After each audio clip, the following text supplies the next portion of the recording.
all you poor workers, good news to you I'll tell, how the good old Union has come in here to dwell. A battle in the heart of Alabama caught our attention. Coal miners in one community, they've been on strike now for months.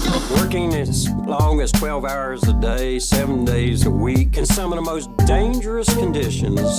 I really think that the labor movement is the single greatest force for democracy in the history of the United States. The story of Alabama is a story of not just resilience, but of militancy. I say no contract, you say no code. No contract, no contract. If we ain't all free, ain't none of us free. You're listening to Alabama's only union talk radio show, The Valley Labor Report, with Adam Keller and Jacob Morrison. Hello, Tennessee Valley. This is The Valley Labor Report. My name is Jacob Morrison, here with my co-host and fellow agitator, Adam Keller. We are broadcasting live online and on the radio from the heart of the Tennessee Valley, the Spice Radio studio in Huntsville, Alabama. Today, we dig deep into how politicians are making construction jobs lower paying and less safe. Alabama state employees still don't have parental leave, and some good news for immigrant labor for once. All that and more on today's program. If you want to be part of the show today, we've got a phone number, and the line is open. You can call or text 844-899-TVLR. That is 844-899-8857. You can also leave a voicemail or shoot us a text message throughout the week, and we might play it on the next program. We got a voicemail last week that we will be playing in overtime today. That is the second half of the program that is off the radio. And so we'll be taking a listen to that voicemail right at the top of that part of the show. If you haven't gotten enough of us by the time that we wrap here on the radio, or if you just want to see what we're up to throughout the week, then you can find us anywhere you find anything online. We're on Facebook, YouTube, Twitter, TikTok, Twitch, all at The Valley Labor Report. Just a reminder, your support helps us stay on the air. Our largest single source of funding comes directly from our listeners. So if you want to become a sustaining member of the program, make a one-time donation, buy a shirt or a hat, then you can go to our website, tvlr.fm, and make that donation at tvlr.fm/donate. You can also become a patron at patreon.com/The Valley Labor Report. And if you're a member of a union, then definitely think about getting your local to sponsor the show. I mention this every week, but we could not do this without our union sponsors, local, regional, and international. We have a lot of help from area unions that make this show possible, so we appreciate them. And you can reach out to us for more details if your union is not a sponsor, but you think that they should be. So let's go ahead and... before we jump into the first segment, I want to address some controversy from last week, and I forgot to mention this to you, Adam, but I had somebody approach me concerned after our program last week, where I was... making a joke about George Orwell, and I said George Orwell's 1987. They were concerned that I did not know the name or the title of the book, and that it was not a joke. But I assure you that it was. And then she was like, this was my fiance talking. She was like, you sound like you didn't know what you were talking about. And I was like, that's the point. That was the whole point, is that the people who quote George Orwell have no idea what they're talking about. And that was the point. I was emulating them in a mocking way. So I assure you, I am not under the illusion that the name of the book is 1987 or that the name of the author is George Orwell. So I just wanted to put that out there. Glad you cleared that up. Yeah, wanted to make sure. She was like, I bet nobody even got that joke, Jake. I was like, I'm not so sure about that. I feel like people would have got the joke. But, hey. Just in case you didn't. Look, we're an honest show here. We want to make sure that we make corrections, clear up any misunderstandings. So, you know. That's right. George Orwell, the author of 1984. Yes. Who also, just as a factual record, not to support this or not support this, but just so that people know, who said after the writing of those works, 1984 and Animal Farm, that he said that the entirety of my work since this date, which was before he wrote those books, he said, the entirety of my work since 1936, I think it was, has been in the service of advancing democratic socialism. That's not to say that's a good thing or a bad thing, but that's facts. So, you know, think about that next time you hear some weirdo quoting George Orwell who is like bootlicking. And also, we're about to go in Last Week in Southern Labor, but I wanted to ask folks how you felt about us doing this at the top of the show. I want to make sure to keep Last Week in Southern Labor within the main show so that the radio audience gets it, because I think that there's a lot of good information in there. But I also wonder about I wonder if it is perhaps a bit alienating to people who just come to the podcast, as opposed to, you know, if you're listening to us on the radio, you're maybe a bit of a captive audience. You know, you're probably, you know, not captive, you can always turn the channel, but you're more likely to just come in and out and stay with it. Whereas if you listen to us on the podcast, I wonder if it's maybe a bit alienating or just like what's going on, that the first 10 minutes of the show is, you know, listing like just facts as opposed to like commentary or analysis. It's just like a, you know, 10-minute long list of like statistics. I'm not sure. I don't know. I want to make sure to keep it in, but I'm wondering about changing it around. I put it at the top so that I make sure that we have room for it, because sometimes some things happen and you don't have room for it. But I don't know.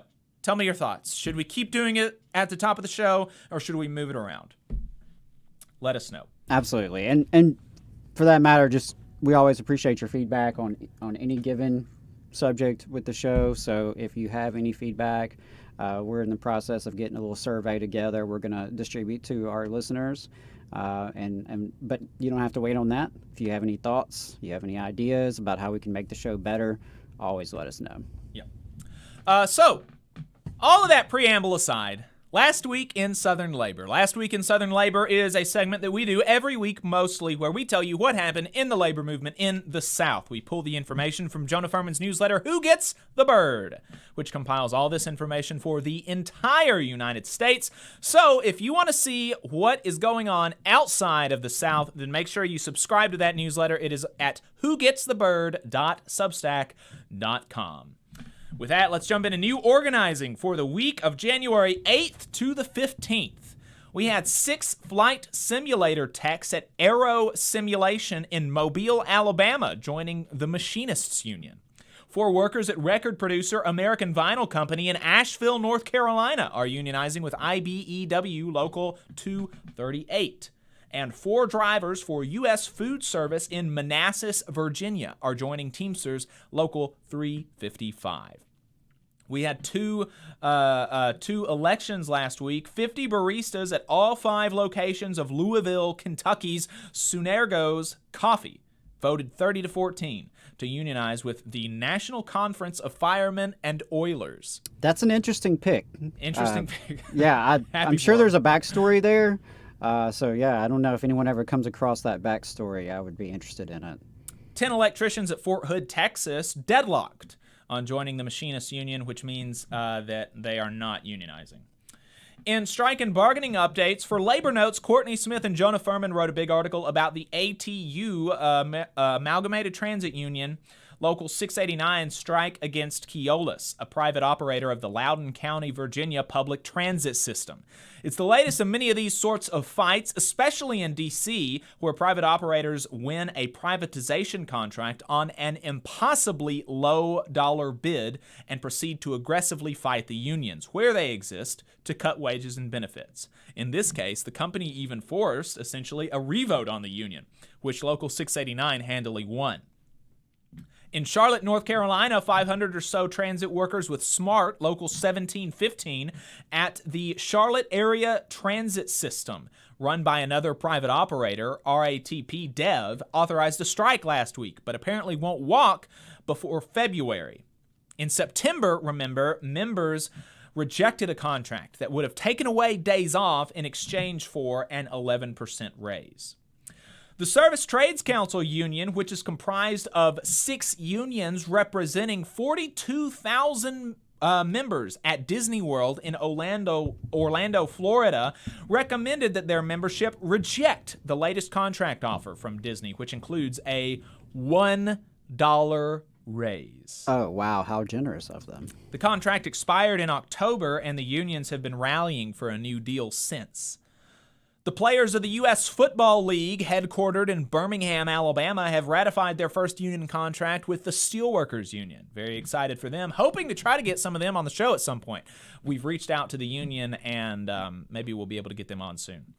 The National Postal Mail Handlers Union, which is affiliated with the LIUNA, incidentally, a new sponsor of the show, we'll be talking about that later, is mailing out ballots for its contract ratification vote. The International Association of Firefighters, Local 1012 in Coral Gables, Florida, are at an impasse in negotiations with the city.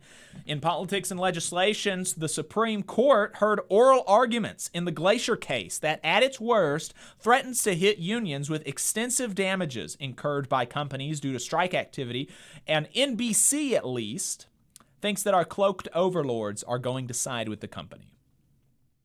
Politico has the story of how some labor leaders, including from South Carolina and the president of the Georgia AFL-CIO, feel like Biden's move to push South Carolina to be the new Iowa in the Democratic Party presidential primaries in 2024 is a major snub to labor, which only has a 1.7% membership in the state, which is the lowest in the country.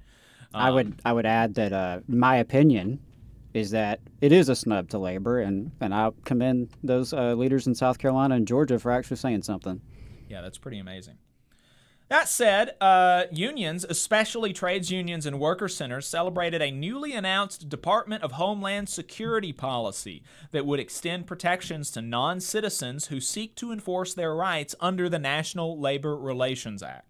Immigration status is one of the clearest vulnerabilities that employers exploit when their workers start demanding things like not having their wages stolen, let alone their union rights, and can make it extremely hard to organize those workers who are, for obvious reasons, some of the most exploited workers in the country. We'll be talking about that later in the show as well. And finally, wrapping it up with internal union politics, the ballots have officially been mailed out in the UAW runoff elections for the 3 slots that were not decided in the first round. That is the president. The runoff is between incumbent Ray Curry and reform challenger Shawn Fain. One of the 3 vice presidents, which is between 2 incumbents, as the reformers only ran for 2 of the 3 slots, and the Region 9 director between incumbent Lauren Farrell and reform challenger Daniel Vicente. Fain and Curry held an online debate moderated by Stephen Greenhouse, which took up some of the core and existential issues facing the union. So if you're interested, maybe check that out. So we're going to go ahead and head to our first break. On the other side, I'm really excited for this conversation. We're going to be talking to Dr. Larissa Petrucci about the effects of repealing prevailing wage laws. We'll be right back. Hometown Action is a grassroots organization building a multiracial working class movement for racial, gender, economic, and environmental justice in Alabama's rural communities. We stand in solidarity with Alabama workers and are proud to support the Valley Labor Report's efforts to inform and build the Southern worker movement. Please visit hometownaction.org and follow our social media channels at Hometown Action to learn more about how you too can get involved to make the South a better place for all workers. Solidarity, y'all. IBW 558 is like a great football team. You've got to have the aptitude, skills, and knowledge to outperform the competition. If you're a non-union electrician, now is the perfect time to get off the sideline and join our team. We have the absolute best wages and benefit package in North Alabama and Southern Tennessee. It's because our team stands together, bargains together, and our families benefit from it. With immediate openings, you have the opportunity to see why the IBEW is the right choice. Energy Alabama is a locally operated and membership-based nonprofit organization focused on advancing Alabama's clean energy future through education and advocacy. Many people in charge of infrastructure and building decisions simply don't know about how viable clean and renewable energy is. To that end, Energy Alabama has provided instruction to more than thousands of adults and tens of thousands of K-12 students across the state. We're working hard to build careers in clean energy and help everyday Alabamians save money on their utility bills. Learn more about our work and how you can join us at energyalabama.org. Support for the Valley Labor Report comes from the International Federation of Professional and Technical Engineers Union. Learn more by visiting www.ifpte.org. The attorneys at Maples, Tucker & Jacobs have stood with the working people of Alabama for over 40 years, providing skilled legal representation for your workplace injury claims. When you are injured on the job, it can be a scary time. The attorneys at Maples, Tucker & Jacobs have the experience to guide you through the process to make sure that you and your family are properly taken care of and your rights are protected. If you need help, call the attorneys at Maples, Tucker & Jacobs at 855-617-9333 or visit online at www.mtnj.com. No representation is made that the quality of legal services provided is greater than the quality of legal services provided by other law firms. Support for this program comes from the International Brotherhood of Electrical Workers, Local 136 out of Central Alabama. Learn more at ibew136.org. Attention union members, membership organizations, podcasters, or anyone with a payment processing need. The future is here, and your organization needs to be prepared by working with Unionly. With Unionly, your union or organization can take payments on a mobile device, eliminating processing fees, giving you a better price than other payment processing methods, while at the same time supporting a union-friendly business with a specialized skill set to meet your needs. Your members will thank you when they pay their dues at their convenience without waiting in line to deposit cash or check. Start preparing for the future today by calling 206-595-8631 or visiting unionly.io. Are you looking for a better future, a career that can have you set for life, and to be a part of something that's bigger than yourself? If you are, then consider a skilled trades apprenticeship with the International Union of Painters and Allied Trades. The work of IUPAT is all around us, from the industrial painters who work on the bridges to drywall finishers, floor coverers, the glazers who install the glass in our skylines, and so much more.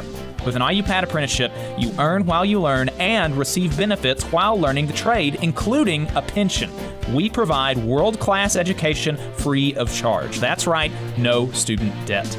Our starting salaries for apprentices that graduate is above the national median salary with benefits for entire families. And you have the flexibility to take your trade wherever you'd like in the country to work. IUPAT District Council 77 covers our entire region, so give Adam Booth a call at 205-603-3142 for more information. Again, that phone number is 205-603-3142. Come build a better future with us today and join IUPAT. Come all you poor workers, good news to you I'll tell, how the good old union has come in here to dwell. Labor creates all wealth should go to labor, and you are listening to the Valley Labor Report. My name is Jacob Morris, and my co-host is Adam Keller. If you've got anything to add, feel free to give us a call or send us a text message. The phone number is 844-899-TVLR. That is 844-899-8857. We're going to go right into our next segment where we're going to be talking about prevailing wage.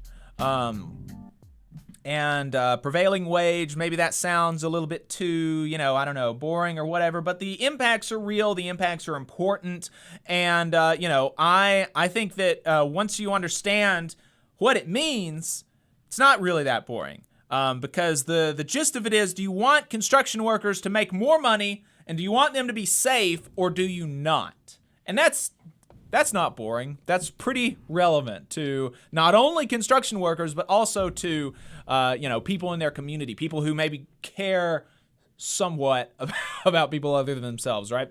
And so here to talk to us about prevailing wage laws is Dr. Larissa Petrucci, a PhD postdoctoral research associate, or formerly was that, at the University of Illinois at Urbana-Champaign. She is currently now with the NorCal Construction Industry Compliance Organization. Dr. Larissa, thank you so much for taking your time to talk to us Yeah, today. thanks so much. Thanks so much for having me. I'm excited to be here. Excited to have you. So the name of the study that you did for the Illinois Economic Policy Institute is titled "The Economic Impact of Prevailing Wage Law Repeals on Construction Market Outcomes. Evidence from Repeals Between 2015 and 2018. You did this with Frank Manzo IV, the executive director at Economic Policy Institute in Illinois, and Robert Bruno. And so the first thing, I guess, you know, and I did a little bit of a summary, but help us understand maybe a bit more clearly what prevailing wage is.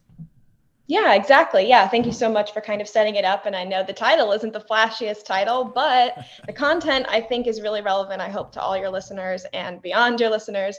So yeah, let's talk about construction. So construction, first of all, massive industry that highly affects all of us, given that it's, you know, contributing to building the world around us that we live in, that we, you know, have coffee in, that we go to work in, that we drive on. So already I would say, like, you know, just this hugely important sector. So construction has some unique components that are that kind of set it apart from other sectors or industries. So when we're talking about public works construction projects, we're talking about projects that are funded by the public through taxpayer dollars that governments decide to award to, you know, specific awarding bodies in order to build a project that is going to benefit the taxpayers. So that is really at the heart of these public works projects, is making sure that money paid for by taxpayers is being used appropriately on these public works projects. So the process for kind of making sure a contractor is, you know, going to be a good fit for the project is they have to, you know, fill out a bid packet where they say why they're a good fit for the job and, you know, what the job is going to cost. Well, the way it works in public works construction is that the lowest bidder pretty much automatically wins. So what does that mean? It means that the contractor has all of the incentive to lower the cost as much as possible. And one way that we know employers are always trying to lower the cost is to squeeze the worker. So in order to kind of protect construction worker wages, the construction industry has this kind of unique minimum wage system called prevailing wage. So what prevailing wage really does, it just is a way to determine what is the most common or the prevailing wage in that local economy, and say that, you know, if you're going to have a public works project specifically that's paid for by taxpayers, let's make sure that all the contractors are paying that same wage so they can't come in and undercut wages. So that's, you know, most broadly what prevailing wage is. Should I stop there? Do you want me to keep kind of going into a few more pieces? No, I think that's a really good setup, and you know it's pretty intuitive. Prevailing wage, what does prevailing mean? What does wage mean? And so, you know, most people, if you think through it, you're going to kind of get the gist of what it is, and basically the effect is that it brings up the wage floor and makes it more difficult for employers to pay below that, and makes it easier for contractors who want to do right by their employees to bid on a project successfully, right? Because if I'm a contractor and I'm wanting to do right, I'm wanting to pay my workers well, that's going to cost a certain amount of money. And if somebody else, some fly-by-night contractors, comes in and says, well, I'm going to pay my workers $8 an hour or whatever, and then the government is forced to accept the lowest bidder, well, then maybe that undercuts my ability to bid and pay workers well. And then also that's going to actually end up, you know, if you're paying construction workers $8 an hour, it's going to be difficult to retain those types of folks that's in that type of industry. And so maybe they don't have the type of training. Maybe they're not able to do the job as safely. Maybe they're not able to do the job as with as high a quality as you would get if you were able to pay somebody more. Walk us through some of those implications and why we know that they're there, specifically as it relates to quality and safety, those effects when it comes to prevailing wage laws.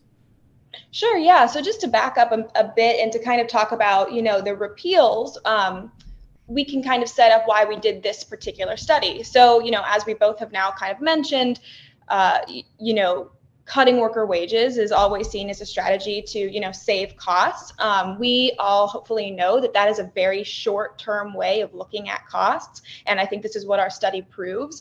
So really what happened between 2015 and 2018, 6 states decided to repeal their state prevailing wage laws, or to say, you know what, we're not going to mandate that contractors bidding on public works pay their workers this kind of, wage that helps to stabilize these local markets. Those who were in favor of the repeal, governors and state legislators, kind of made a promise to taxpayers that cutting out these middle class wages and benefits to construction workers would save them money on construction projects. And sure, the logic seems, somewhat obvious enough. You don't pay workers as much, you don't have as much of your tax dollars being used for these projects, and perhaps you can have more projects. So we decided to test that and to kind of do one of the first studies to really look at all of the states that repealed these laws and compare them to the 28 states, including the District of Columbia, who has maintained their prevailing wage laws.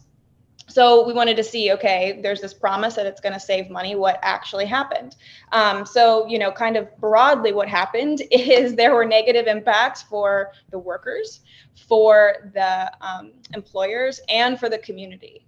So construction worker earnings and productivity fell behind states that maintained their prevailing wage laws. On-the-job fatalities increased, and reliance on government assistance programs increased, which essentially means, taxpayers are, now kind of shifting where their dollars are going instead of, right in the pockets of workers through the wages and kind of into these government assistance programs. It slowed down employment growth, and fewer projects were completed by local contractors. So, if we want to focus kind of first on the training element, one component of a state prevailing wage law is that it requires contractors to contribute a small amount to a training fund to assist in apprenticeship training. And in these state-sponsored apprenticeship programs, you really have a requirement to engage in very rigorous kind of training to ensure safety on these jobs. Construction is one of the most unsafe jobs that one can have. So it's really important to have really strong safety standards that come from this apprenticeship training. So when you take away that kind of model for contributing to training, what you're doing is creating an more unsafe environment, as workers are not as well equipped to work in their environments safely. And kind of as you were saying, Jacob, what actually ended up happening after 2018 into the pandemic is this, massive labor shortage, this, recognition by workers that we're not going to continue to work for employers who do not pay us a reasonable wage, who are making us work in unhealthy environments, and do not offer us benefits. So, really without having this kind of way to attract workers, paying them, again, just the local prevailing wage, you really are kind of missing out on an opportunity to make use of these, federal investment programs that are, beginning now, and really just kind of closing the pipeline of workers to the jobs. And this is something that is, it's relevant to our audience in a few kind of roundabout ways. I mean, for one, mention this to you when we spoke on the phone the other day, is we just had a construction worker die, and actually there was a construction worker die a few weeks even before that, but the one that most recently that I'm thinking of is Torobio Perez. He died in a construction project off of Old Monrovia Road. It wasn't a government project, but it was, we know for a fact, a non-union contractor. And that is one of the effects that you say of that your study shows, and that you say, this study is consistent with other literature in this area, with other peer-reviewed literature in this area that shows these effects of repealing prevailing wage projects. And yet, This literature has been out there. People have known this, and people are still pushing back against these protections for construction workers, whether it be attacking prevailing wage laws, whether it be attacking project labor agreements, as our governor did a few months ago when she attacked Joe Biden's executive order mandating project labor agreements on federal construction over $35 million. And one of the things that that project labor agreements includes is prevailing wage. And, you know, exactly. And like you said, it's not just relevant to construction workers or to people through just the you know, human empathy, like I care about other people because I'm a human and that's what humans do, but it's also the productivity decreased. The number of projects that they were able to perform decreased. These are actually like directly, even if we just don't care about people, these are not helping the people that these repeals are supposed to help. They're supposed to help the taxpayer pay less and get more done, and that's just factually not what's happening. And you know what's so interesting, Jacob, is that in the construction industry, another kind of unique component is that labor costs actually make up less than a quarter of the total cost of a project, because so much of the cost is determined by materials. So, you know, when you really have a law or a repeal of a law that's focused on shrinking the wages of the workers, that's really not going to be a very smart economic program, because it doesn't actually hit what is raising the cost in construction industries. And, you know, interestingly, actually a Republican leader in the Indiana House of Representatives, Ed Soliday, actually did admit that after they got rid of the prevailing wage law, it didn't save them a penny. That's exactly what he said. And, you know, I think what these repeals show us, alongside, you know, other kinds of ways to squeeze workers more by lack of benefits, lack of training, just general lack of investment in workers, as workers who can be both productive, safe, and paid an appropriate wage. It's just a short-term strategy. It's just this very, very short-sighted way to think about, okay, how do we save money and cut corners, without any recognition of the long-term impacts of, you know, losing this pipeline of workers, having, lower quality projects. You know, I'm in California right now, and I don't know if you all have seen on the news there that, you know, there are people who are rafting through San Francisco because of the rain that's being caused as our, climate continues to change. And I just think that it's, very unwise to take shortcuts in the construction industry, as we know that climate is going to increasingly, not be really aligned with the kinds of built environment that we have right now. We're going to need new infrastructure that is going to, make sure that we're all safe in this context. So I think it's very, very dangerous to target construction in particular to cut corners.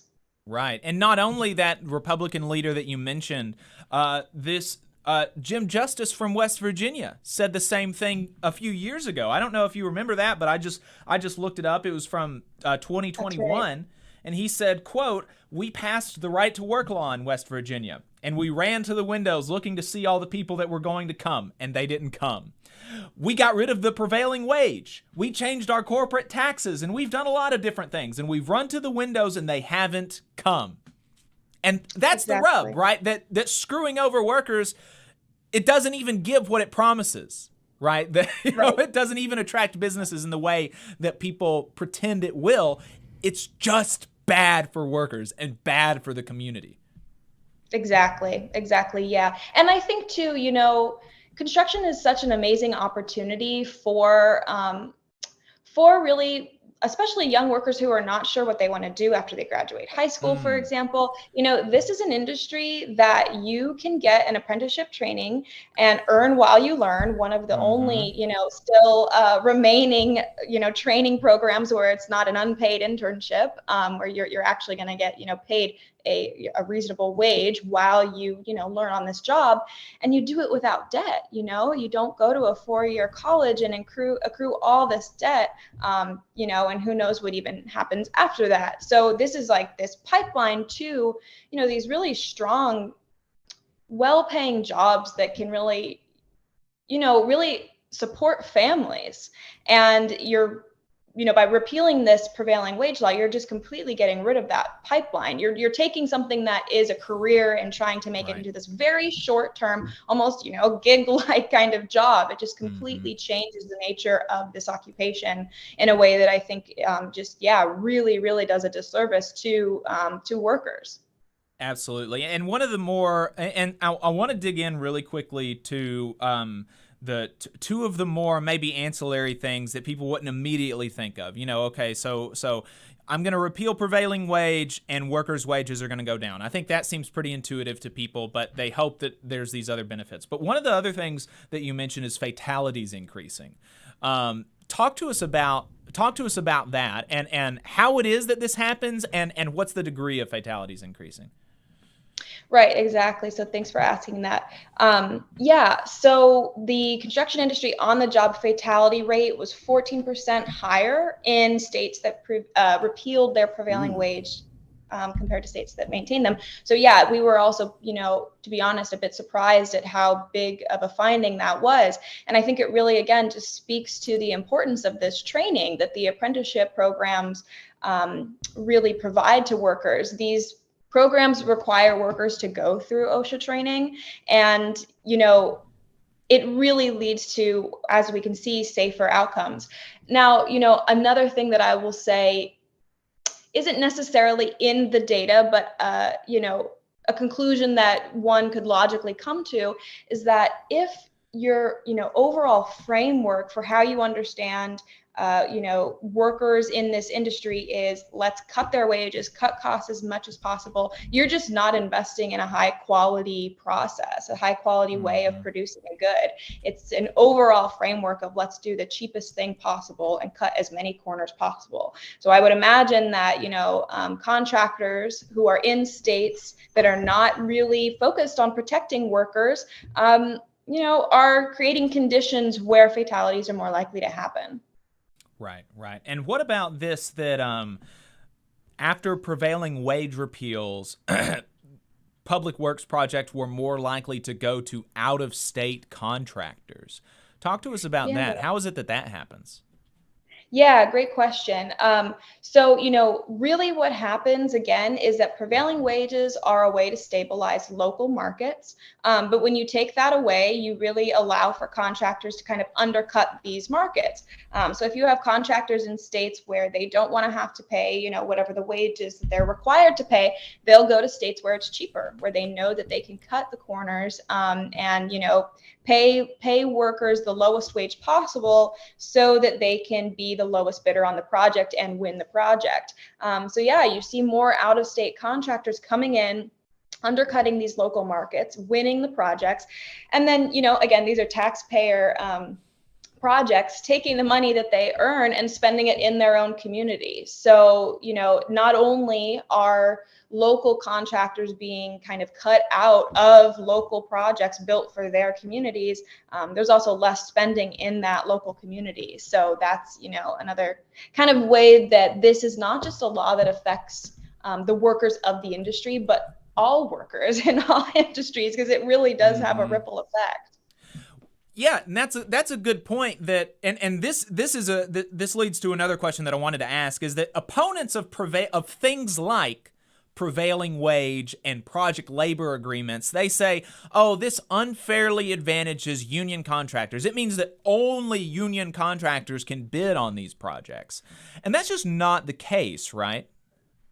No, I mean, the case is, if you want to have a competitive market, you need to be able to pay competitive wages. And if you're not able to pay what the competitive wage is, the prevailing wage, then you're not a competitive contractor. That's just how it works. Right. And so, it's just saying you got to pay your workers this much. It's not saying that they've got to be union or you have to be a signatory with the union. You can do that or not. You just have to pay your workers this much, or for PLAs, you just have to agree to this and that and the other thing. But it doesn't say that your workers have to be, that you have to become a union contractor to bid on these projects. And when you do that, when you bring up that wage, that like you mentioned, it doesn't just help construction workers, because that does change the labor market. If I'm a worker and I'm not necessarily, I haven't, become in my mind a construction worker. I'm just entering the market and I'm saying, I could go do this job for $17 an hour, or I could become a construction worker. Well, if a construction worker pays more, then that is going to put other pressure on these other employers, right? And make them have to pay more to attract the new talent. Exactly. And, to be honest, this isn't something that we talk about in our study, but as a person who has done a lot of schooling and is, waiting to have to start paying on my student loans, I think it's really important to, kind of shift this debt pipeline to jobs and really focus on these programs that are going to be able to provide good paying jobs after the training, and really kind of show a different model. And, we're not going to go into education and the education model here, but I think the logic is the same, that, investing in training does have positive outcomes for productivity, alongside, of course, the outcomes of, having workers be highly skilled for the jobs they're doing, especially jobs that include, the houses we live in, right, and the places we work and the roads that we drive on. Yeah, seems like that's important. Just a couple more questions before we let you go. This one is about kind of the structure of prevailing wage, and I guess it's important enough to just set it out that there's two different there's a federal prevailing wage, and there's also a state level prevailing wage. And so what we're talking about right now is the effects of the repeal of state level prevailing wage, which Alabama repealed our prevailing wage at the state level several years back. But we still have a federal prevailing wage, which is set by the Federal Department of Labor based on, the county area. But that's only for purely federal contracts. Whereas, so if it's joint funded with state and federal doesn't count for prevailing wage. It's only federal. And then other states might have, like if this other state had a state level prevailing wage, then presumably their state Department of Labor would determine it for each region. Is that right? Sure. Yes. Gotcha. Okay, good. Just wanted to make sure that I laid that out there. And yes, Alabama does not have a state level prevailing wage. And the last thing that I wanted to ask you is, we had a few people in the chat, Sid, and Christine asked, "Are you running for office? How great it would be to vote for somebody like this." Are you like launching a campaign right now? Is that what's happening? Great question. I'm not launching a campaign, but I do hope to continue contributing to kind of the data behind, dispelling myths. I think it's a really fun job to get to say, like, okay, here's a promise that you made for taxpayers and workers. Let's look at the data, see what's happened, and, test your promise. So I have a lot of fun dispelling myths. Awesome. I think it's great. I love the work. Feel free to, send me anything else along these lines that you have in the future, and we'd love to bring you back on. Great. Thanks so much, Jacob. I love what you're doing here also. This is amazing. What a great program. Thanks you so much. I appreciate it. Dr. Larissa Petrucci, we appreciate your time and look forward to talking to you again. Thanks so much. Bye-bye. All right. Let's talk about this at the state level. In the last omnibus bill, well, it's not really. It's kind of related to the state. But in the last omnibus bill, pregnant workers got some extra protection from the tyranny of their bosses in the form of the Pump Act and the Pregnant Workers Fairness Act. You can go back and check out our coverage on that on our YouTube channel. Both Alabama senators actually voted for both of those pieces of legislation, which is fascinating to me.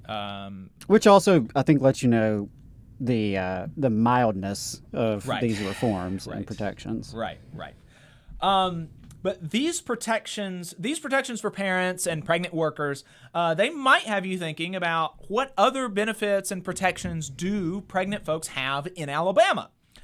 And Sarah Swetlick has the answer for that in AL.com in an article titled, Alabama State Employees Do Not Get Paid Parental Leave, Unlike Other States. Which explains, like the title suggests, that working people in the state of Alabama, working people for the state of Alabama, like if you're a state government employee, you do not get paid parental leave, despite Alabama ostensibly being a pro-life, pro-family state. Which, really, again, this is just another one of those instances where it puts the lie to the idea that they care so much for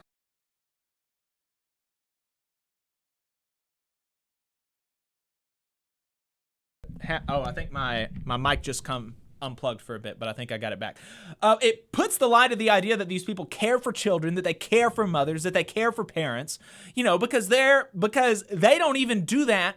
They don't even provide for their own employees to be able to take care of their children when they have children. Absolutely. I mean, absolutely. It's one thing to say as a Republican, well, I'm not going to dictate what private businesses do with their employees.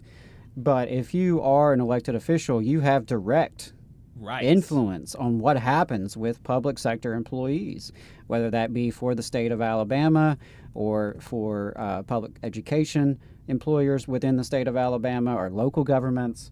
You absolutely could make a difference there. Yes. And if you felt like it was important that babies be home with their mothers, that mothers be home with their babies, that mothers be forced to carry a pregnancy to term, then you should feel like it's important to give them the opportunity to take care of this other human that you forced them to have.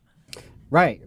Absolutely. I mean, and the thing is, it's the right thing to do for any number of reasons, but if you're going to constantly tell everyone that you're pro-family, that you believe in family values, well, here's something that is so clearly a pro-family move to have parental leave so that new mothers, new fathers can be home with a new child, whether they adopt or give birth to a child, whatever the situation may be.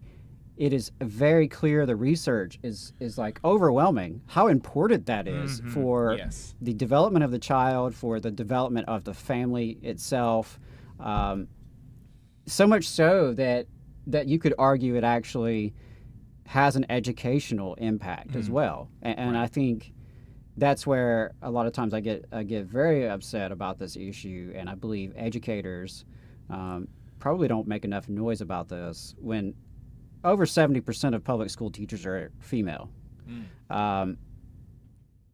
Giving birth is a pretty regular thing that happens among employees of public schools. I mean, just statistically, and the fact that there is no paid maternity leave, no paid parental leave for public school employees is just completely asinine. Right. And these are people who work for public education. The goal is supposed to be educate the public, educate children, and we know that this is the right thing to do for children. This is how to set them on the right path of development, so that hopefully by the time you get them in pre-K or kindergarten, they're doing well, right? And they're ready to learn, they're ready to move forward, and so it has a ripple effect that goes beyond just the worker itself into the family, into the school, in the broader community. But it's absolutely the right thing to do for working class people to have paid parental leave. It's a shame that the state of Alabama does not do that for its employees, whether they work for the state or work in schools. And I would love to see more organizing among public school employees. I believe that that's one of the core issues that public school employees need to be organizing around. I've always felt that way, and I've talked about it for years, that we didn't talk about it enough. When over 70% of your employees potentially are are dealing with this in a very direct manner. I know my wife, for example, it took her a couple school years to recuperate her sick leave. My daughter was 2 or 3, I think, by the time my wife actually had sick leave again. And that's a very common experience. I mean, again, you're thinking just statistically, most of the teachers who are going to be giving birth are going to be earlier in their career. They may or may not even have tenure yet. They may or may not be vested in the retirement system yet, but they certainly don't have a ton of sick leave built up. Right. So it's just a shame. And I believe that all workers deserve some form of paid parental leave. Absolutely, and just to add a bit more context before we wrap up this segment, I will say, just so that it doesn't seem like we're beating up on Alabama too much. Although we're an Alabama show, right? So what happens in Alabama matters particularly to us. But the majority of states, and this did surprise me, that the majority of states do not have paid parental leave for their state employees. Right. Which is surprising. You would think that would not be the case, but it is. That is the case. The majority of state employees, at least according to Sarah Swetlick, do not have paid parental leave for their workers. But there are some interesting standouts, and those are, in particular, Georgia and South Carolina, who do guarantee paid parental leave for their state employees. So, That's interesting. That is interesting. Right, and that it's states right here next to us that are doing this. It's not just, New York or California. But one thing I would say, maybe a wrinkle to that statistic, that most states do not have paid parental leave for state workers, is that in many of those states, they have strong unions, collective bargaining agreements that include parental leave provisions within the contract. I would assume. I can't say to what extent that makes up those states, but I would assume that in at least some of these states, there are union contracts that are addressing some of those leave provisions without it being addressed in state law. Yeah, kind of like how. So that is definitely an interesting and relevant wrinkle to consider. It's not it's not like Adam has or I have gone in and done this, but in a similar way that whenever the minimum wage conversation comes up and conservatives point to like Denmark or Sweden and say these places don't have minimum wages, and it's like, yeah, but the minimum wage isn't in the federal law, but every single worker in these countries is represented by a union, and the effective minimum wage is in fact $22 an hour. Just as a matter of fact, you're not going to work in that country for less than $22 an hour. And so, that's something to consider. Right. Yeah. There's different ways to accomplish the same means. Right. Like the prevailing wage is a form of minimum wage enforcement in a way. Right. Yep. So I think that, it'd be interesting to find out, if we dug into those states that don't have paid parental leave provisions, how many of them have union contracts that address those, and then how many don't, such as Alabama, where the public school employees or the state employees are just totally left out, high and dry. Yeah. We're going to take our last break here. We're going to come back and we're going to dive in a little bit more into this new policy guidance from the Department of Homeland Security on immigrant worker protections, which is really interesting, even if it doesn't go far enough. Before we head into the break, I want to make sure to thank our newest sponsor. We're going to put them in the regular ad rotation. Got to record the ad after the program, but want to go ahead and just go ahead and do a live read before we head into this break. And our newest sponsor is the Laborers International Union of North America, Local 366. They are a laborers union local here in Huntsville. They are proudly recruiting North Alabama workers to work on construction and nuclear plant maintenance. So if you're interested in that, if you're interested in a construction job, nuclear plant maintenance job here in North Alabama, contact Donna at their training center to start the process. Her phone number is 256 256-415-7452. Again, that phone number is 256-415-7452. No experience is needed. This isn't, we've had some conversation in the chat about how a lot of entry-level jobs require 3 to 5 years of experience.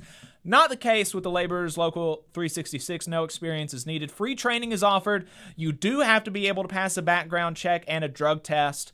Local hiring that grows our community with good-paying jobs that have benefits is our mission. Live better, work union, Local 366. Feel the power. We'll be right back. Energy Alabama supports consumers and is a leader in advocating for them. We have been able to successfully fight off utility rate increases in the state, reduce fees for electric vehicles, increase electric vehicle infrastructure spending, and secured a $100 million refund by Alabama Power after the utility overcharged customers for fuel. To learn more about our work advocating for customers and join the fight, go to energyalabama.org. There's a lot of talk about a shortage of workers, but that's not the case with IBW 558. We have provided our customers over 3,000 workers and performed over 3 million man-hours in a pandemic year. With 8,000 OJT hours, 900 classroom hours, OSHA 30, and a state license, our members receive the equivalent of a master's degree. That's what makes IBW 558 the right choice for your electrical needs. Look us up at Facebook or at IBW558.org. North Alabama DSA is looking for folks to work for a better North Alabama. They prioritize mutual aid, municipal activism, and union solidarity. Contact them on social media or dsanorthalabama@gmail for more information. Support for this program is provided by the International Association for Machinists and Aerospace Workers, Local Lodge 44 in Decatur, Alabama. Learn more at iamaw44.org. Hometown Action is a grassroots organization building a multiracial working class movement for racial, gender, economic, and environmental justice in Alabama's rural communities. We stand in solidarity with Alabama workers and are proud to support the Valley Labor Report's efforts to inform and build the Southern worker movement. Please visit hometownaction.org and follow our social media channels at Hometown Action to learn more about how you too can get involved to make the South a better place for all workers. Solidarity, y'all. Support for this program also comes from the Iron Workers, Local 477. So if you are looking for contractors with lower than average EMR and TRIR, they tell me that if you need to know what those mean, then you will. Or if you need to supplement a workforce at any level for any amount of time, short or long term, if you need iron workers that come trained and certified at no extra cost, or if you need workers from superintendent down to general laborer, and you're looking to start work on a project, or you're unhappy with your current contractor situation, you need to call my friend Jeb Miles with the Ironworkers Local 477. They only work with the best in the business, vetted contractors, and can do all kinds of jobs from roofing to steel and bridge erection, from welding to heavy rigging, from structural repairs to machinery alignment, and much more. They supply manpower on 4 of the 5 largest projects in North Alabama, so you know they're legit. If you need good quality, safe, efficient, diligent, and knowledgeable workers on your job, then you need the Ironworkers Local 477. Call Jeb Miles at 256-383-3334 or via email at local477@bellsouth.net, and make sure you tell them that you heard about them on the Valley Labor Report. We're the nurses, firefighters, and claims representatives that help keep our government services running. We respond to natural disasters. We care for our nation's veterans, and we investigate discrimination in the workplace. We are federal and D.C. government workers, and we are proud to serve the American people. Working in more than 70 agencies across the government, we know we can fulfill our mission because our union has our back. Learn more at afge.org. Paid for by the American Federation of Government Employees, AFL-CIO. Support for this program also comes from the Mid-South Council of Retail, Wholesale, and Department Store Union. Learn more at rwdsu.info. Come on, you poor workers, good news to you I'll tell. How the good old union has come in here to dwell. Alabama's only union talk radio show. This is the Valley Labor Report. My name is Jacob Morrison. My co-host is Adam Keller. If you've got anything to add, you can give us a call or send us a text. The phone number is 844-899-TVLR.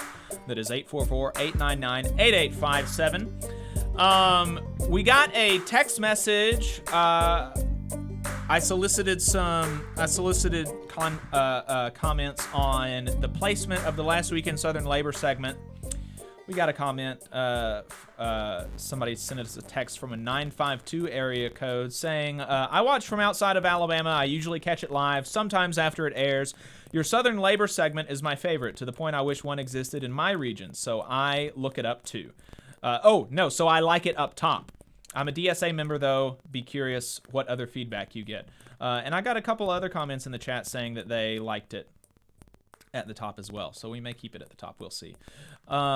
Christine Park, we got asked by Infinite Content in the chat, have y'all ever considered going on the Trillbilly Workers Party podcast? They're based in Kentucky. That is correct. I have been on the Trillbilly Workers Party podcast. I went on a couple of years ago to promote the Strike Fest, the coal miners strike fundraising stream that we had. Happy to go on anytime. David was on there with you as well, right? I think it was Lee. Lee oh, was that's on there right. with me. Okay. Lee was on there with me. Yep.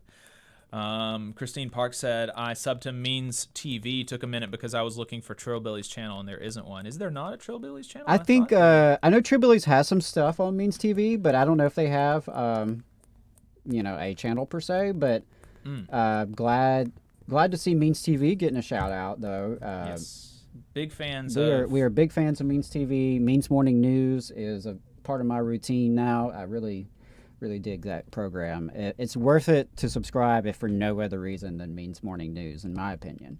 Absolutely. Some good news for immigrants working in the United States. And Jacob, before you share the good news, I did want to let you know that our guest is in the Zoom. Oh, okay, cool. So we can go ahead and do that. I think so. We'll go ahead and jump into that. Johnny Jones is treasurer of the American Federation of Government Employees, Local 1040, representing TSA folks in Texas, and the secretary-treasurer of Council 100 of AFGE, which represents all TSA workers in the country. Johnny, thanks for joining the program. Oh, you're welcome. I appreciate the invitation. It's always nice to hear some fun, great labor news from around the country. This is a very interesting show, and I'm very honored to be able to participate in it. Appreciate it. Glad to have you on. So we have a relationship set up with AFGE National, and at least once a month, sometimes more than once a month, they'll suggest a guest for us, a guest segment, and so we can highlight the work that federal employees are doing across the country, and some of their wins. And y'all had a pretty big win with this omnibus bill, particularly with your pay. Talk to us about that. Okay, yeah.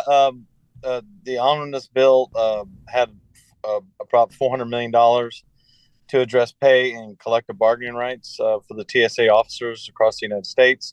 It's a tremendous victory. I think when they fully appropriate it, it'll be a little bit over 1.6 billion to 1.4 billion, somewhere in that range. But it's a lot of money for the TSA workforce, and to make sure the guys are protected with a workforce that's career minded. And this is a gigantic step in that way. So that way we can move this agency away from, and what it had been in the past is, I hate to say it, you get a lot of people hired, a lot of people leave, go work somewhere else. But now it looks like we'll have a real career ladder for people to want to be like, okay, I got hired at TSA and I'm going to stay here for 20, 30 years. And that's always, that's definitely better for a workforce for sure. And another one of the things that you got was expanded bargaining rights. Y'all did not previously have the right to collective bargaining that many other federal employees have. Is that right? Yes. We are going to have administrative Title V rights with minus FLRA rights. So when we have an issue in regards to bargaining, most agencies will just reach out to the FLRA to address these issues, but it appears that we're going to have to arbitrate or just appeal to the administrator to get these things corrected. But for the most part, everything that we are going to have is under Title V, Chapter 71. So that's great. And of course, we haven't started bargaining yet. We haven't seen what the agency's tone is going to be, but preliminarily, it seems to be very positive. The administrator seems to be very eager to get these rights in place and for us to start negotiating right away. Good deal. Good deal. And one of the things that y'all are hoping to tackle and that you've in bargaining and that you've already seen some relief for is the work-life balance that y'all have at the TSA. Talk to us about that. Yeah, it's one of the most important things that has not been addressed as we worked at TSA. I was talking about the nursing mothers. That's a very big win in the omnibus bill. It's for the federal and all workers, but it's going to allow mothers to express milk without fear of retaliation, and they should be able to do it in a private space, and they'll be able to get paid for it. That's a big win. I mean, it was a big bipartisan win, to my knowledge, and that's great to see the Congress actually work together on something it's a nationwide issue. It involves multiple different, all spectrums of motherhood are now being helped in that, and also with the collective bargaining that we're going to have at the TSA level, it should hopefully address some of the issues that we have. Like, number one, if you're a TSO and you've been mandated to work overtime, right now there's not a process in place. So hopefully when we start negotiating the next contract, that we'll have a process in place so that way officers will have a more predictable kind of life and schedule, because currently it's just not that fair. And then if you have something that comes up last minute and say, hey, I need to take this day off, maybe we'll have something better in place than what we currently have, where the agency controls all the leave that's available for the officers. Of course, you get the bid on it based on seniority, but from time to time, something comes up, maybe we'll be able to work something out to help out the workers. Right. And so the pay, just to y'all were able to get a 30% raise in this omnibus bill and expanded bargaining rights. How is it that you think that y'all were able to get those wins? Okay, grassroots mobilization, baby.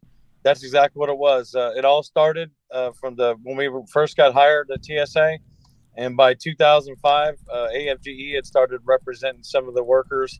I joined with the union in 2007, and I was a member, and then I became a more active member later on after I finished school. But it's all about grassroots, and we started making progress. So I remember back in 2014 when Benny Thompson introduced our bill. We had 86 co-sponsors, and we never got a Republican. But when we finally broke through the ice and was able to start getting some bipartisan support, we knew that we were getting close to having some kind of resolve on this pay issue, because everybody understood there's a pay issue, but nobody would come up with a plan to actually say, okay, this is how we're going to fix it.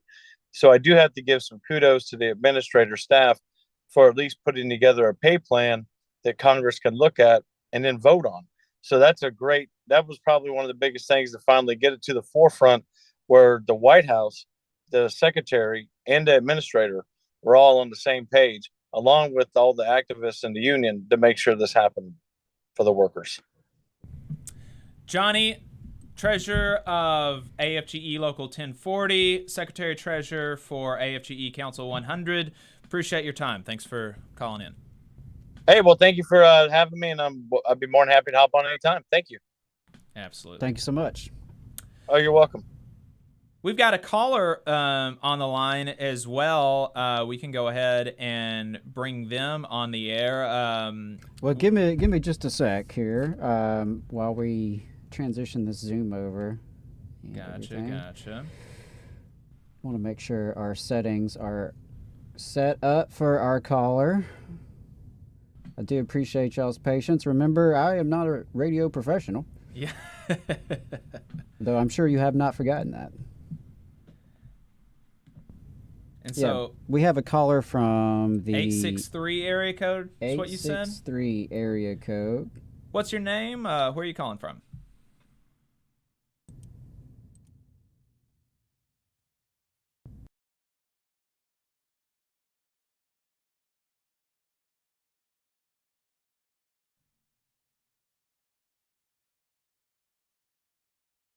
Hey.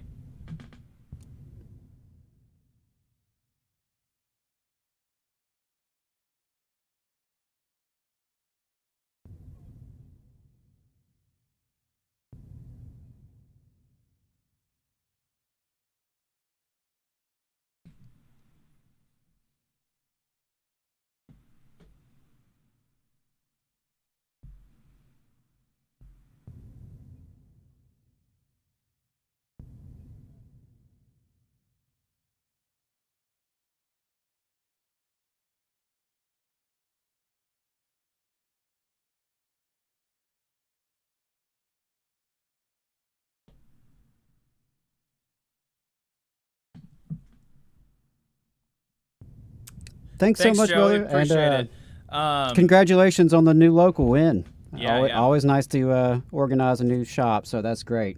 Congrats.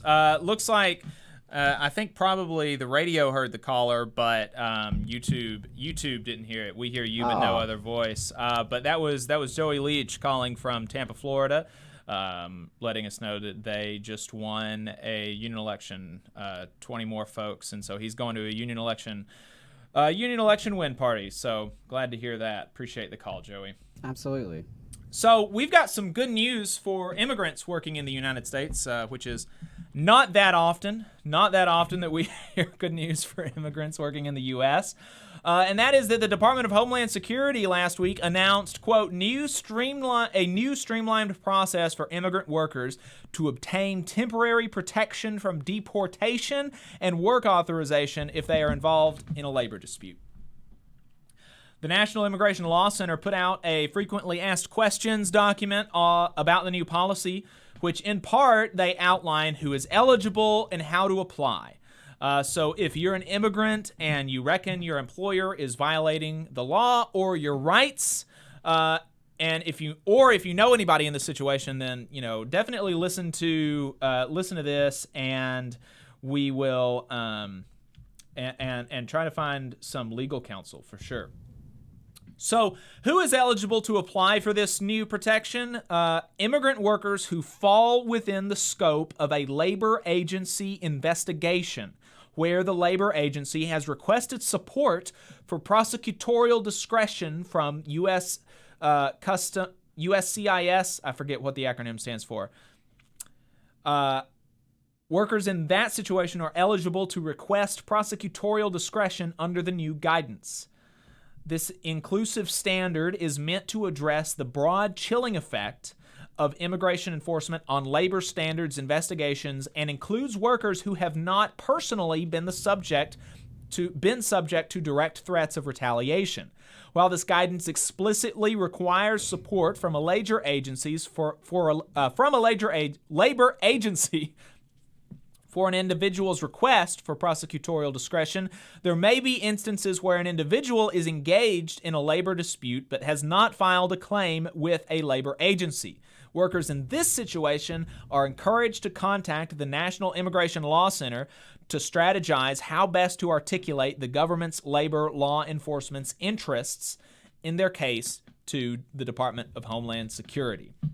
So basically, if you're an immigrant worker, you feel like the law's being violated, you feel like your rights are being violated, or you know somebody in this situation, and you're an immigrant worker, you can apply for these protections. It's not guaranteed, but you can apply for it.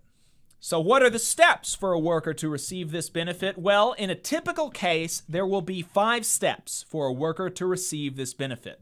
1, a worker becomes involved in a labor dispute that is reported to a labor agency. 2, the worker or her advocate submits a request to the labor agency for a letter supporting prosecutorial discretion, which is known as a statement of interest. 3, the labor agency agrees to support the request for prosecutorial discretion and sends a statement of interest to USCIS with a copy to the requester. 4, the worker or her advocate submits requests for deferred action or parole in place and work authorization to USCIS concurrently. And 5, if DHS approves the request, the worker receives a letter granting deferred action or parole in place for a 2-year period along with a work authorization card. So that's some good news. I mentioned up at the top that this doesn't go far enough, and of course that's always the case with things like these, because the thing that this is trying to attack is, they say, the broad chilling effect that immigrant workers in particular, and this isn't just, when people hear immigrant, they think a lot of times undocumented. They think illegal immigrants. But it's not just undocumented immigrants that face these issues. Even documented immigrants, people who are here totally legally, who did things, quote unquote, the right way, there is a huge chilling effect for those workers as well. Because a lot of the people who immigrate legally, quote unquote, they are at the whim of their boss. Their immigration is totally tied to their employment.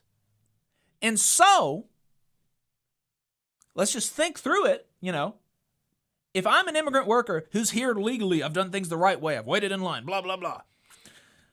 If I'm in this situation and I could be deported if I lose my job, what does that do to your willingness to report your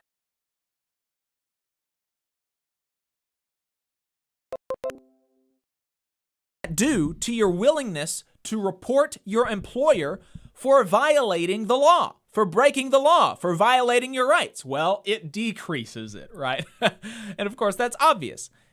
It makes you less likely to challenge your boss. And so what this is meant to do, it's meant to kind of take away some of that power. But it doesn't eliminate all those concerns, because even if their ultimate removal is deferred, if their relationship with their employer is terminated, this new guidance does not provide a pathway to permanent status, right? So if this goes through and you're being protected, from during this time, well, what happens if at the end of it, your employer terminates you for a different reason, ostensibly? Or maybe your employer goes bankrupt for some reason, or they stop operating. What happens then? You no longer have that relationship with your employer and you're still deported. And so there's still going to be this chilling effect, even if it is deferred to some extent. Because the new guidance does not provide a pathway to permanent status, even if it is found that, yes, in fact, yea, verily, your boss did violate your rights. Your boss did break the law. Even if that's found, the victim in this case still does not have, it is not guaranteeing them a path to permanent status. And I'm not even talking about citizenship. I'm just talking about permanent status, that they're not going to be harassed for just existing in the country. So it's still going to create a chilling effect, obviously. The chilling effect is still going to remain to a certain extent, even if it is lessened. One of the most important things for immigrants in this situation, or if you know an immigrant in this situation, is to seek legal advice and weigh your options. So definitely, wanted to get that out there because I think it's important. I think it's good. I think it's a step in the right direction, but I think we should be doing more. We should be doing more to make immigrants' place in this country less precarious, because of course it doesn't just affect them. In the same way that prevailing wage affects the labor market in totality in an area, so does the exploitation of immigrants. If a boss is going to say, I could hire you, or I could hire this quote unquote legal immigrant, and exploit them and, break the law and they're not going to report me, well, that is going to a certain extent, affect the labor market. And so if they are less precarious, if these immigrants feel less precarious in their status, then, that's going to make their job conditions, their working conditions better, and it'll make everything better, right? It'll make your job better, too, in a roundabout way, right? And it's also, as with everything, it's the right thing to do, right? It's the right thing to do to not, dangle the lives of immigrants over their heads. Adam, you said we have another caller, so let's go ahead and bring that other caller on. This time, the caller is from a 414 area code. 414 area code. What is your name, and where are you calling from? Hey, yeah, it's Michael Bailey. I've called you before. I'm calling from Madison, Alabama. Oh, I can hear myself talking to myself on the line, though. Oh, no. Madison Bailey from Madison, Alabama. Yeah, Michael Bailey. Let me see if I can fix that. I don't know if I can. But Michael Bailey from Madison, Alabama calling in. How you doing? Hey, not too bad. Yeah, so I was a guest on your show to talk about an Alabama-based group that we started calling Indoor Air Care Advocates, and we were just asking schools to apply reasonable diligence, put in well-established recommendations to use to keep teachers and those teachers, as well as potentially the Alabama Education Association, that are looking into ventilation as a reason why there's so much sickness, or the lack of ventilation, I should say. And apart from this, I'm looking to get in touch with them to let them know they should be demanding 6 to 12 air changes per hour or 30 CFM per person. I know that gets a little bit technical, but in the meantime, I'm taking my air care advocate hat off and just putting on my Michael Bailey hat. And I want to say that all your listeners should know that our bosses are using our sick time to fund their negligence against this new occupational hazard that is now ubiquitous. It's everywhere. I believe that I recall AFGE and or AFL-CIO, along with the National Nurses Union, testified really strongly during the OSHA rulemaking hearings that we needed to do something about this. And the lack of having done it means that people's sick time is being used and counted against. And in the meantime, they're not getting that sick time, but they are getting sick because people have not done anything. So it's just a thing I want to bring attention to. Yes, and Michael, I appreciate you telling you reminding me of that, because I saw something about this, about how much more sick time is being used now, and it's not just for COVID, but it's also people using people using it for. You cut off. I'm guessing you're going to say flu and RSV. Yes, yeah, flu and RSV, but there's a huge amount of hours that people are using in sick time more than we were before COVID, and so that's an interesting point, that this is an occupational hazard that can be reduced, and you're not even talking about like the things that trigger people, like wearing masks and stuff like this. You're just talking about increasing the air circulation, and that can decrease this occupational hazard, and also presumably, increase productivity if we're going to have to use less sick time, and also allow us to bank our sick time for more important things, or other scenarios.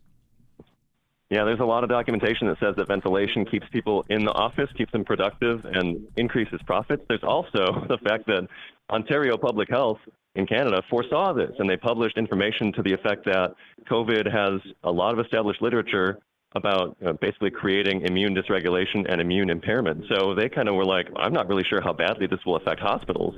And that was in July. And recently, our hospitals and their hospitals were crushed under the weight of RSV and flu. So I see no coincidence, only consequence. I think that we need to do something. So here's what I was referring to. 7.8 million workers had an illness-related work absence in January of 2022. This is up from 3.7 million in January 2021. Wow. Double. Yeah. More than... Wow. That's crazy. 7.8, and this is from U.S. Bureau of Labor Statistics. 7.8 million workers had an illness-related work absence in January 2022. They missed work in January 2022 because they had an illness, injury, or medical problem or appointment, up from 3.7 million in January 2021. There it is. Wow. And that's your sick time. And then when your kids are sick, your teachers are saying, why is your kid sick so much? Why is your kid out of school? You got to get your kid back in school. So you got sick kids that are forced to go back into school. You got workers that don't have any more sick time because they had to use it all because they're not even meeting code with regard to ventilation, let alone the recommendations. So just something I think people should be aware of. Indoor air care advocates is for schools and just ventilation. But overall, I think all workers and workplaces should be concerned about fixing this. And how are y'all doing on your campaign to get this done in the schools? We are broadening our reach and work to find parents in other states that are also working on legislation. We're finding legislation that's on sending CO2 monitors, which are these little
here to dwell.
Recording in progress.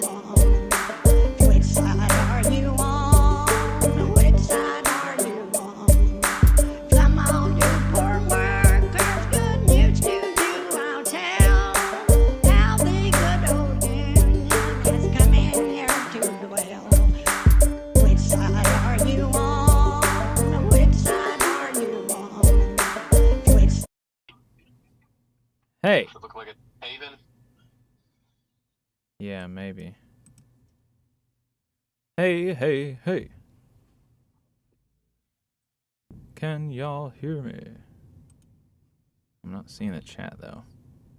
And I'm not seeing me in the thing. Was it on studio mode? Do you have a... Ah, there you are.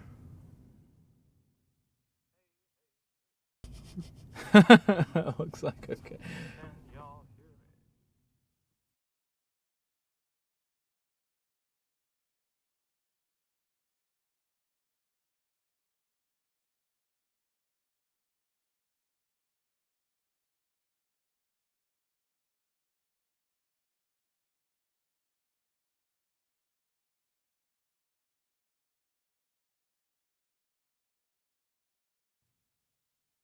Very cool. Okay, so wow, so I think we were able to even save this stream. I don't know if that's the best thing. That was the best thing for us to do, but cool. Well, yeah, just get the thing recording again, I reckon, and Okay. All right. I'll have to check it out when I get back into town. I'll make sure there's nothing, no wires crossed. Okay. Cool, cool, cool.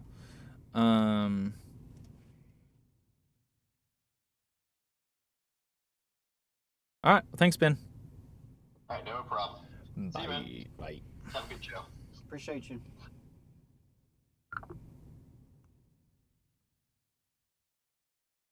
Good thing you guys don't have any hot mic problems. Yeah.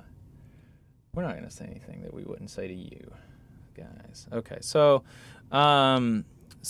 appreciate y'all's patience. Don't know, really have no idea what happened there. It's like the whole computer, it wasn't even like the internet. It was like the computer just went crazy. But I think we're back. So we're gonna play the overtime break again and make sure that we've got some clips for overtime, and we're gonna try to make sure that everything's good. So so give us just a few more minutes and we will try to commence the show.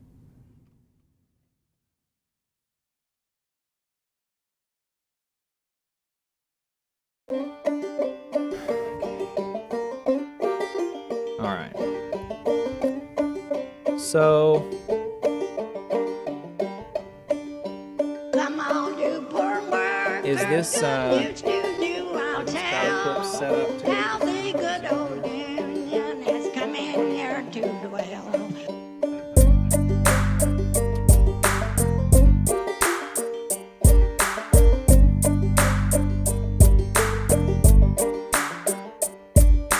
Go to Harlan County, there is no what do you have to you'll do? You either basically go through these three clips here like we normally do and make sure that the Zoom can hear it. are you on? Really quick, just kind of like you do the communications. For the first time, I have to say that I believe many of those in charge in the right-leaning media Go back up here. are actually at odds with what's best for you, the viewer, Crowder 1, the customer, and more importantly, the country. We here at Mug Club, we thought that we were all in this together, that we were fighting the media, entertainment, industrial complex. We this thought one that we is. were all genuinely taking it to big tech. But too many of those in charge of the big conservative platforms are verifiably in bed with them. Yeah, okay. Big tech is in bed with. Don't sign something that has another $100,000 daily penalty. Let's start with the demonetization. If blank is boycotted or dropped by more than 50% of the advertising partners, the company is not able to replace them within 90 days, the fee will be reduced by 25%. That's a sponsorship boycott. So that's saying, hey, liberals, boycotts work. They work on our guys. We'll punish them for you. Let me go on. Specifically, YouTube demonetization. Okay. All right. So I think everything is good. So we'll.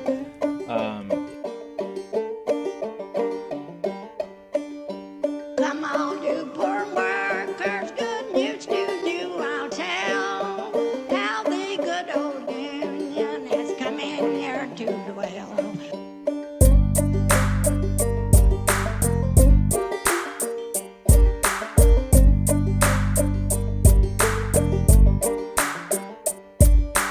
Go to Harlan County, there is no neutral air. You'll either be a union man or a thug party age player. Which side are you on? Which side are you on? Which side are you on? All right, folks. I think we got it fixed. Appreciate y'all's patience. Wow, it's 11:25. That took us 20 minutes to figure out. Holy crap. Jeez. Louise. That is Looney Tunes, man. That's Looney Tunes. But I appreciate your patience, folks. Hopefully it's going to be worth it. I've been looking forward to this segment for the last couple of days because this is just going to be fun. So we're now in overtime. We're off of the radio. This is our online-only segment. Although we are on the internet radio station in Huntsville, Unclaimed Mysteries Radio. So if you're listening to us that way, then appreciate you doing so. Yeah, absolutely.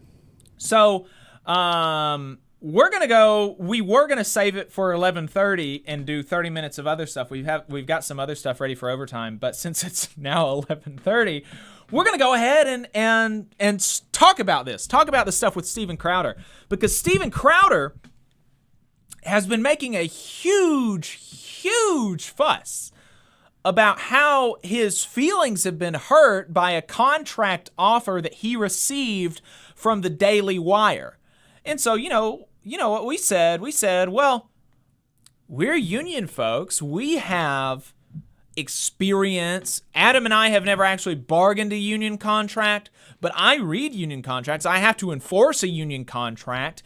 He has advised people who are bargaining contracts. And we also got somebody who has actually bargained union contracts before. And so the three of us are going to review and see just how bad this contract offer is that Steven Crowder was given. And, it must be bad because Crowder actually describes it as, quote, exploitative, immoral, and he calls it a slave contract. Wow. He calls it a slave contract. And so the third person... those things that slaves get, contracts. Right. The things that slaves get. Yes. Famously, slaves were able to... I just don't even want to even go there with this dude. Why? Yeah. Why bring up slavery, dude? Why, Steven Crowder? Yeah. Famously, the slaves who got to negotiate over their working conditions. So, the third person that we got is friend of the show, co-founder of the project, David Story. He has served his co-workers as a steward of the union, as a president of the local, and a member of the union bargaining committee. So he has actually sat down and written employment projects that people do have to abide by. And so he's got some amount of, understanding of employment contracts that even Adam and myself don't have. So I figured he'd really help us out as we're looking over this slave contract that Steven Crowder was offered. So David, welcome back to the program. Good morning. Good morning. Appreciate your patience with us this morning as we tried to get you on the line. Oh, it's no big deal. I've spent several mornings doing that same thing. So felt a little deja vu, didn't you? I thought y'all had those bugs worked out by now, but it's a never-ending story. I know it. Right. Yeah. So,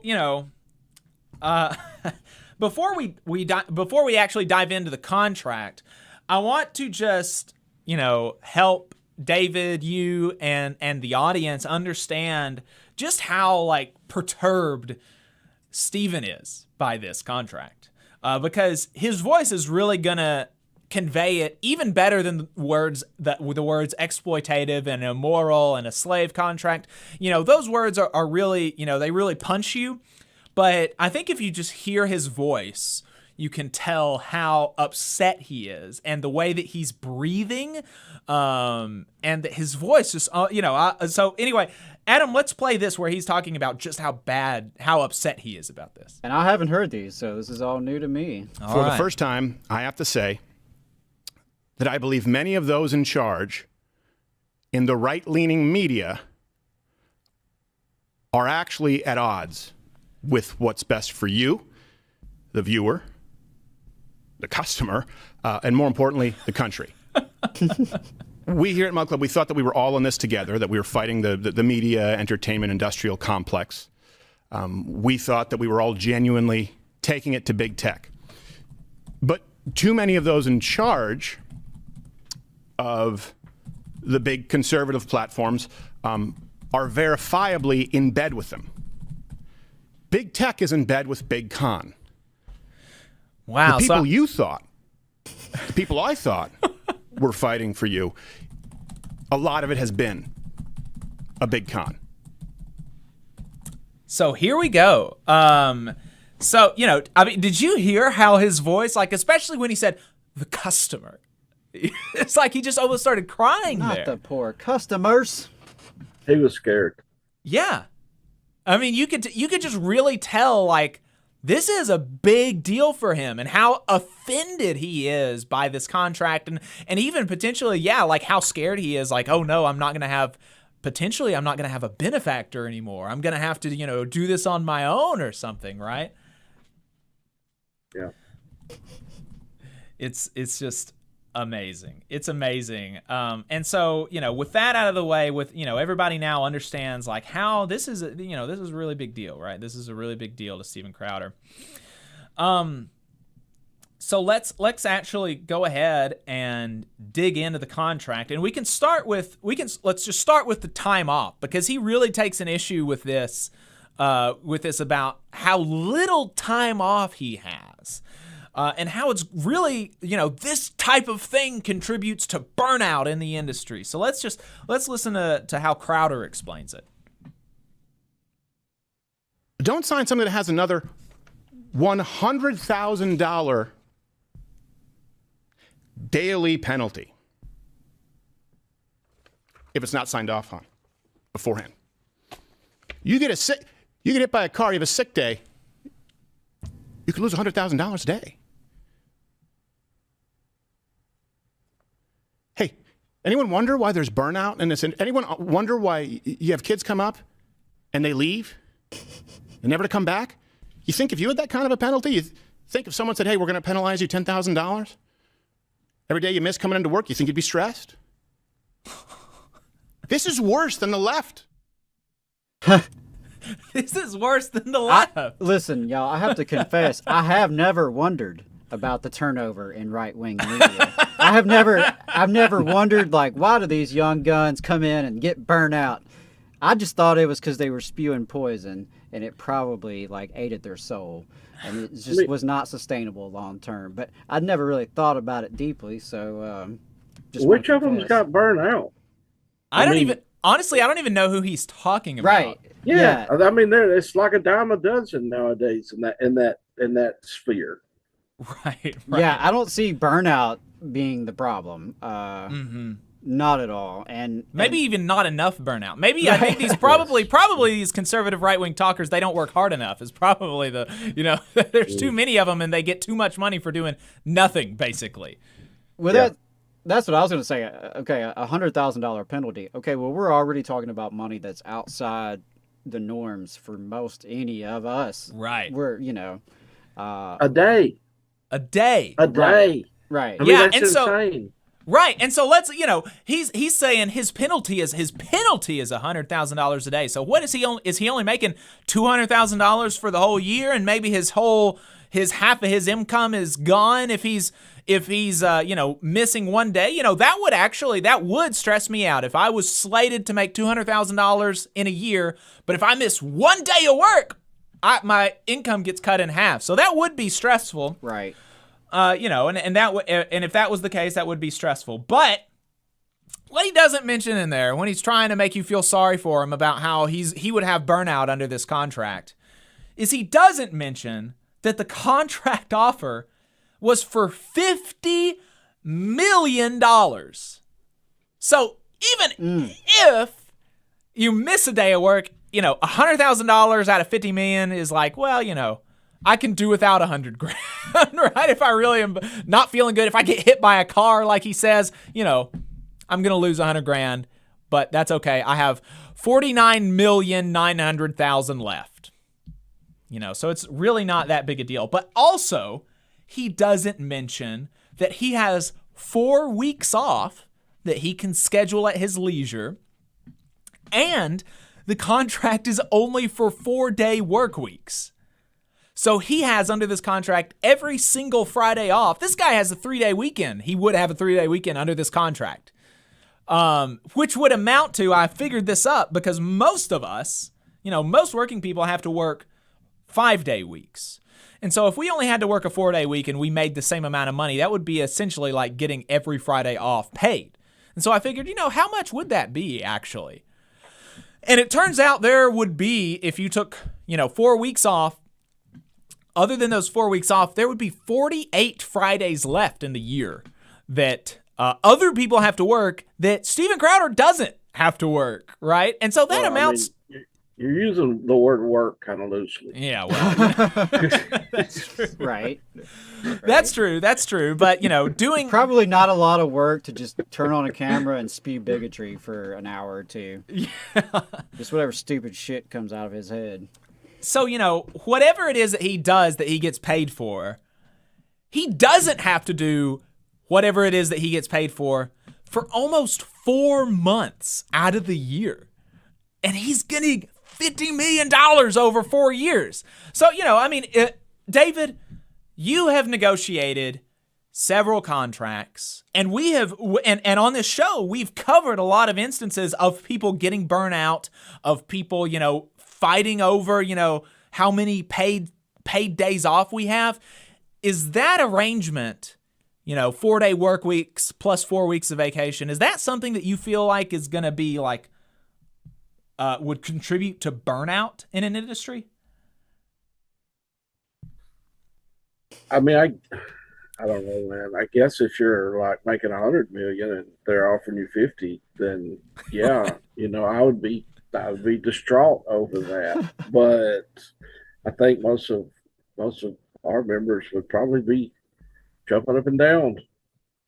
Yeah, I mean, even before you get to the salary part, just the arrangement. You only work 4 days a week, plus you have 4 weeks of paid leave. All right. I mean, at that point, like, as long as the salary is reasonable, we're in business here. And to talk about $50 million over 4 years is like, that's the type of contracts you hear with like mega athletes. Not even just your regular football player or baseball player, but like your top tier. And that brings up a good point. I mean, where's this money coming from? What value are they creating that generates? I mean, they're offering him $50 million, so that don't even take into consideration what they're assuming that they're going to make off of his labor, and what and he's crying about the same thing that we've always fought over, is someone squeezing the excess value of our labor. I get it, but there's a constant talk on the right about Soros money, this, that, and other. Y'all know as well as I do, this show's not funded by Soros. It's funded by listeners and fellow unionists that believe in the movement. And there's nowhere near that kind of money coming in. So where is this money coming from? Right. It's a good question. Yeah. I mean, I'm skeptical of how much revenue is actually created with these things. Like, I know they sell advertisements and have product placements and all that garbage, but I don't see any way in which they could pay $50 million for talent such as that without like huge infusions of money from some oligarch families. I just don't see it. Maybe I'm wrong. Maybe there's more money in this industry than I am, hip to. But I would just be shocked if the Daily Wire had profits of that magnitude. It's pretty wild, and one of the things that actually Jeremy Boring, the co-CEO of the Daily Wire, mentioned is that Steven Crowder doesn't even know if he's ever been profitable, because he has, in his response to Steven Crowder, he said that everywhere Steven has worked, he's never been independent. He's always had somebody paying his salary, paying his production costs, and he has never actually had to balance a budget, right? It's always been subsidized by a company that is owned by a billionaire his whole career. And, Jeremy Boring mentions that in his, which is funny because almost certainly the same thing could be said for the Daily Wire. Yeah, and Rai in the chat mentions it as well, that Daily Wire only recently became profitable, and they apparently admitted that the Blaze and Daily Wire used to be subsidized by billionaires. Yeah. So, and I think about some of these other right-wing outlets, like some of the magazines that are still around, the National Review. You know damn well the National Review ain't selling enough subscriptions to be sustainable. Like, no regular person's out there buying the National Review. These are projects that are funded by this dark money, this oligarch money. Yeah. Which is all the more reason why they shouldn't have it. And to what end? The thing is, like with us, with y'all, with several of the other shows on the left, there's an end game to it, and that's bringing in more members into the union. What's the end game for right-wing media, or this really to get people to vote for the right person? Exactly. So that kind of makes you wonder where the money's coming from, or kind of gives you a direction of where the money's coming from. It's funded by politicians and their mega donors, and there is no value that they're creating. And in your show, there's value. We're bringing in members. We're seeing more growth. We're seeing more solidarity. With them, it's all about votes. Well, and, I don't know. There could be, there's a certain amount of value that the mega donors could get. If I as a billionaire donate $100 million to this right-wing whatever, and it gets enough people to vote for me a tax break where, where I don't have, it creates, it creates a number going up in their spreadsheet. Value was probably too strong of a word, but, there's somebody's getting a little bit higher of a number in their bank account. But, and he's talking about this, and he talks about, he tries to shade his whole concern, all of it. He tries to shade it in, to hide it behind, I'm concerned about other people, right? I'm concerned about other people. And and he says this about some of the other stuff that he has issues with, but also with the time off that he's crying about. He's like, and he mentioned, you wonder why there's so much burnout in this industry and why we can't build a bench or whatever. And he's marketing this as if, it's not even about me, it's about other people. But it would not surprise you to learn that if you search on YouTube, where he gets his main, where his main value comes from, which is going to be relevant in a bit. But if you search on YouTube, Steven Crowder rails, Steven Crowder rail strike, which we know on this program was primarily over sick days, which is something that he was so irate about. And so if he's actually concerned about other people just for the sake of being concerned about other people, you would think that he was all over this, all over attacking Joe Biden for doing the boss's will, for breaking a potential rail strike. You would think, he has all the incentives to do this. But if you search on YouTube, Steven Crowder rail strike, nothing comes up. Right. Right. Well, I mean, and that's what I was telling you this morning, Jacob, before we went on the air, is like, I struggle to put myself in like the same headspace as someone who is a working person who listens to this and is a fan of this program, listens to Steven Crowder and his program, and hears this complaining about a $50 million contract and 4 weeks off and a 4-day work week, and here's this griping in comparison to slavery, and just, how do you bounce back from that and continue like taking this guy seriously? How do you tune in the next day to hear what he has to say? Right. That I really struggle with, because, I mean, even the most right-wing folks I know in my life have some sort of anti-elitist streak inside them, right? And that's what a lot of these right-wing media folks play to. How do you not just be repulsed by this? Unless you are, in that media industry, or you're a fellow millionaire or billionaire. If you're just a regular working person, I don't know how you can listen to his griping and complaining and take him seriously. Right. Well, and, so David, I'm sorry, go ahead. No, I was just going to say, if you look on, because I've never heard of this guy before. Jacob mentioned it the other day, but so doing a little bit of research, I got on his Twitter page and seen where he shared that I didn't want to have to do this, which was his diatribe about getting screwed for $50 million. But it looked to be most of his followers were pretty well taking him to task over it. So to answer your question, they see the hypocrisy in it. Now, how long that lasts, I don't know. Yeah, right. We'll see. But David, you, like I mentioned, one of the reasons that we wanted to bring you on the show is just because we like you and we thought it would be funny, but also because you have negotiated union contracts, and one of the things is over time off and how that's structured. And here he is complaining about like almost 4 months of paid leave. Is that something that your members get? Do your members get 4 months off every year? Well, when you were saying that earlier, I was kind of yes and no, because we just recently negotiated that 4-day work week, but it's of course 10 hours a day. So his days, I would imagine, are not going to be 10 hours during the week to get those Fridays off. Right. Yeah, my guess is they won't. There'll probably be a couple, but no, yeah, I mean, but and in fairness, we get more time off than 4 weeks. We get more paid time off than 4 weeks a year. Between our vacation, our sick pay, and our 1 week Christmas shutdown that we get paid for. So, but we're not making $50 million either. Right.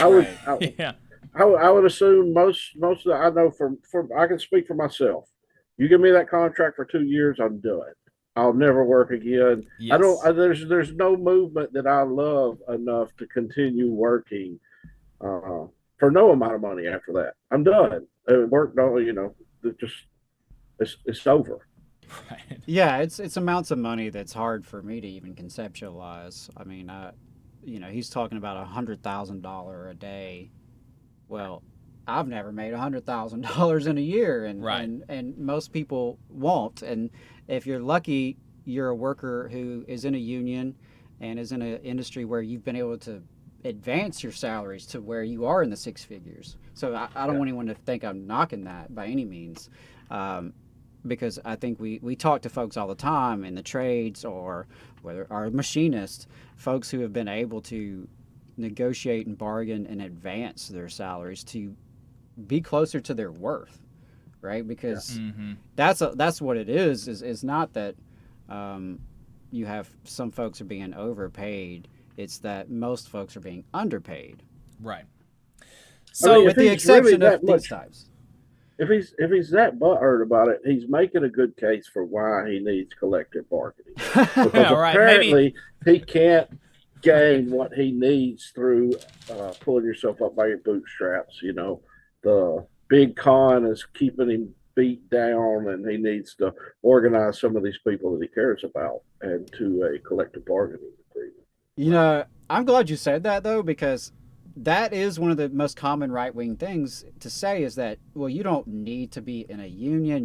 You should just go negotiate yourself, right? Be an adult and go and talk to your boss, and you can negotiate and know your worth, and you know, the labor market and the supply and demand, and you knowing your own worth, it'll all even out, and you'll get the best deal, or you can move on and go somewhere else for a better deal.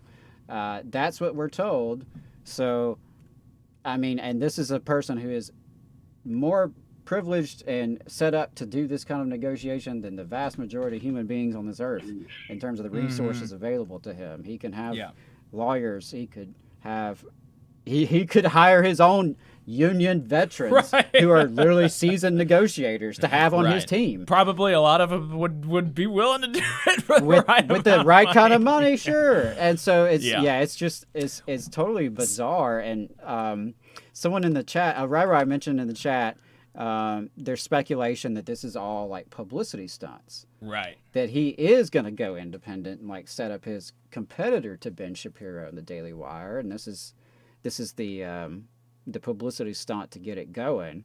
My only thing with that is I would wonder if he already has other funding lined up, because if he ends up walking away from a $50 million contract,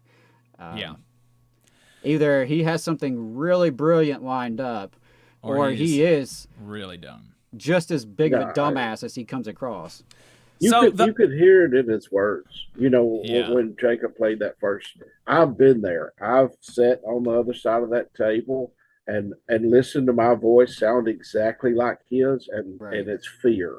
And and I'm not too big of a man to say I was not scared to death whenever I'm addressing some of the highest priced lawyers in America and the CEO. You know, there's fear, and he may have other plans, but there's fear in his voice. Yeah, I heard that too, and I'm with you. Yeah, I mean, I think back to some times where I was dealing with folks on the other side of the table that literally their salary was equivalent to, you know, several of me.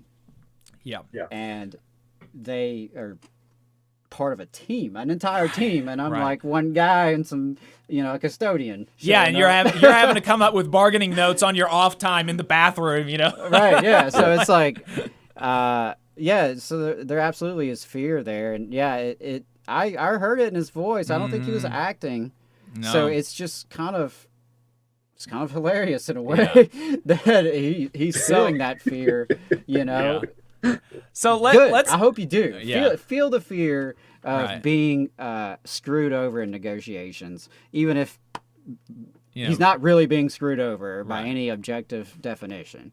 So the other thing that he really took issue with, and, you know, he took issue with not having enough time off or whatever, you know, and he also tried to cloak this in, you know, a concern for other people. But the thing that he was most irate about was this bit about the speech restrictions, where they say that, you know, the contract states that, you know, look, if you get kicked off of YouTube, then the amount of money that we're going to pay you is going to be less. And he is like, you're just enforcing the big, you know, we'll just let him explain it. Adam, let's play this last clip from Crowder.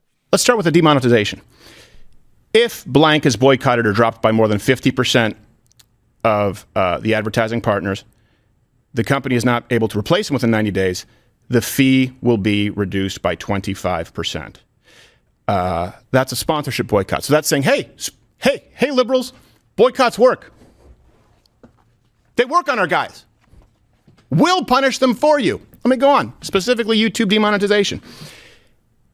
If any of the major platforms issues a content strike such that Crowder cannot be monetized on such platform, and the company is not able to resolve the issue within 90 days, the fee will be reduced by 25% moving forward. So, you know, he is like, and here again, his voice is kind of shaking a little bit. Like, he's just upset about this. And so, to me, there are two kind of comparisons that we can make to normal working people. And the first one is like, can most workers just say anything and everything that they want on social media or about their employer or about anything without any fear of penalty from their employer? I mean, you know as well as I do, they sent me home for 2 weeks and come close to terminating me for threatening to burn the building down a few years ago. So, no, you absolutely have zero free speech when it comes to an employer. Right. As the other person on the call who's been disciplined for social media. I guess, wow, that's funny. I'm the only one on the call right now who has not been disciplined for my social media. Although I have been called into my supervisor's office for my social media before. I haven't been punished. How long have you been a steward? How long have you been a steward? I've only been a steward for about 6 months. Yeah, right. Yeah, we'll see. I'm sure it'll happen. But yeah, so this kind of thing, just in general, and I think the three of us are very pro free speech. I think that you absolutely. I think that workers should be able to say just about anything that they want, and their bosses shouldn't be able to fire them. But that's not the world that we live in, and more importantly, that's not the world that he fights for. Exactly. That's not the world that he does not fight for. A world where working people have freedom from the tyranny of their bosses to speak their minds. Right. Yeah. Right. It's completely antithetical to everything that the right preaches. Exactly. So that's one part of it. Okay, just the general principle of the thing. Free speech does not exist for working people. The other thing, though, is that since his job is speech, theoretically, if he produces value or if he brings revenue into the company, whether that's value or not, I think is something, as we've said before, that's debatable, right? But the thing that he brings into the company is going to be by virtue of the fact that people hear him, right? And so he's dependent on YouTube and Apple Podcasts and Spotify and all these places. He's dependent on them to create the revenue. And so if he is not able to create the revenue, he still thinks he's entitled to his full compensation. And that would be like the same thing as like David, if you actually burn down the building and then you expect to still have your job the next day, right? Because you've totally destroyed your ability to create revenue for the company, which is the same thing he would be doing. If he gets taken off of YouTube, taken off of Apple, he has totally destroyed, or at least severely limited, his ability to create revenue for the company, and he still expects to be paid $50 million or more.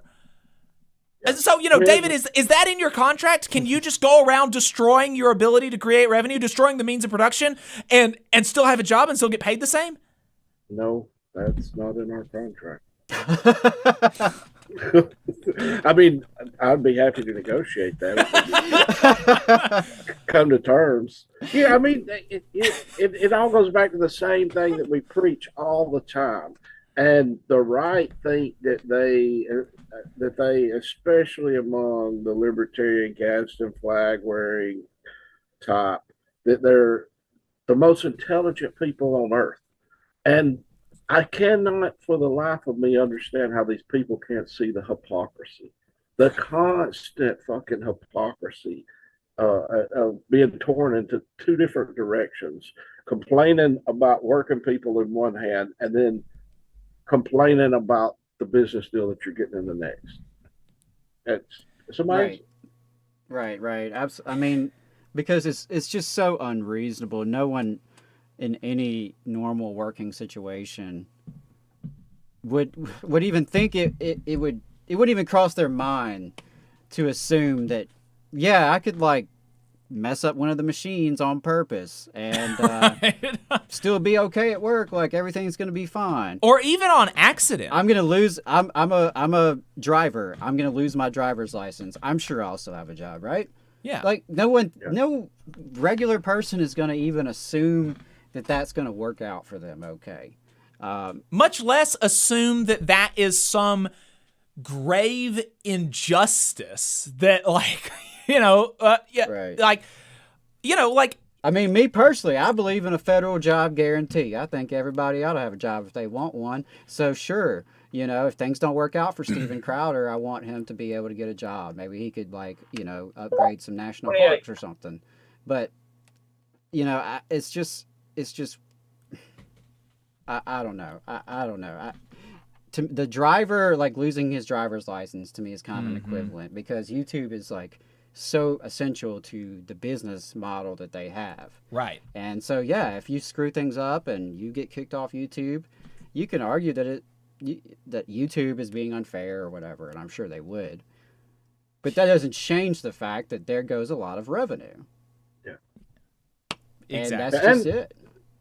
That kind of speaks to what he was saying earlier about he's never been an employer. He's always been employed. Well, that pretty well speaks to the way he feels right now. You can tell he's never actually had to negotiate as an employer or looked at the side of the employer. As most people that negotiate contracts do, we always play, you know, the devil's advocate and say, what is the company's best defense against what we're asking for? Right. He's not done that. He can't grasp that.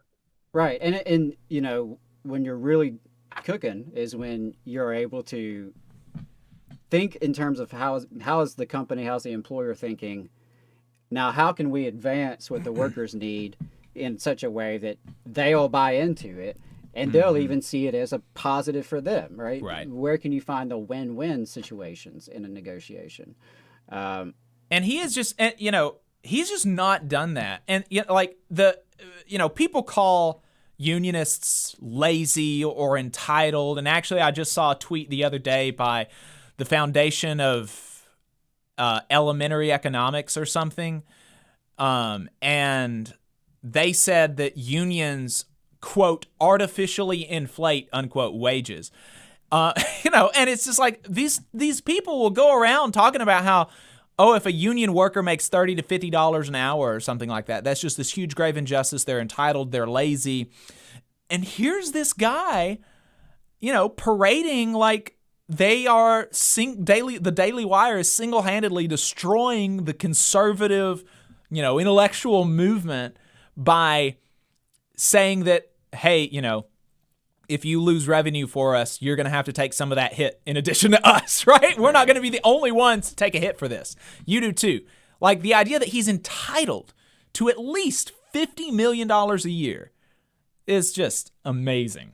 Right, but, you know, again, that's only for me, not for thee. Right, of course. That doesn't apply to anyone else. It's just for me. Just my own situation, my own pocketbook. Someone mentioned in the chat is ideology of me, and I think that is absolutely it. I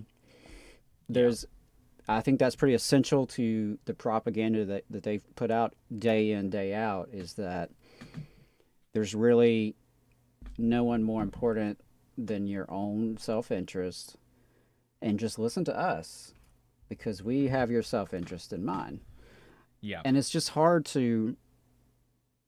Yeah, it's hard to take any of that seriously. I mean, and it's just, to me, it's very shocking the amount of money that's involved in this.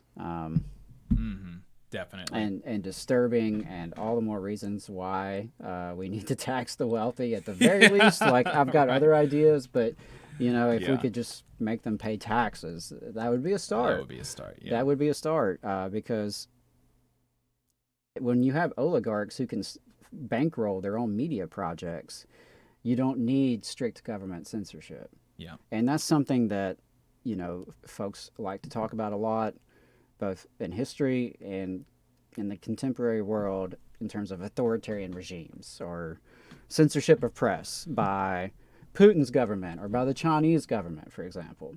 Yeah. And in the United States, I'm not going to go so far as to say there's not censorship, because I believe there is, but in some ways it's not as important, because you can just flood the marketplace with bullshit. Right. You can overload people's, like, inputs. And I think that's a different approach, but accomplishing some of the same goals, right? In terms of controlling what people hear, what people believe. what people think and how they act on those thoughts, I think they're accomplishing some of the same goals that any authoritarian regime would want to accomplish. It's just done a little differently. Yeah. So it looks like David had to jump off. I don't know if we lost David or if he had to jump off. Okay. Yeah, well, David, I appreciate you jumping on. I think that was enjoyable. And I do one more. I just want to wrap up by saying, just in case we get any Crowder people who watch this clip and they're thinking that we're not being fair to him because he said, and now I have no idea how this could be the case. That would just be like bonkers Looney Tunes. But he says that he needs that $50 million at least to cover the costs of production because he has a 25-member production crew or whatever. Now, that seems, or because he would need a 25-member production crew. And now that just seems on the face of it impossible. Impossible to believe that there there could be 25 people working on such a thing. But it really defies. It really, really strains credulity. But even let's just grant him that he's not lying, just pulling stuff out of his ass. Let's just grant it that it's going to take 25 people. If you divide 50 million by 25 people, that still leaves $2 million per person.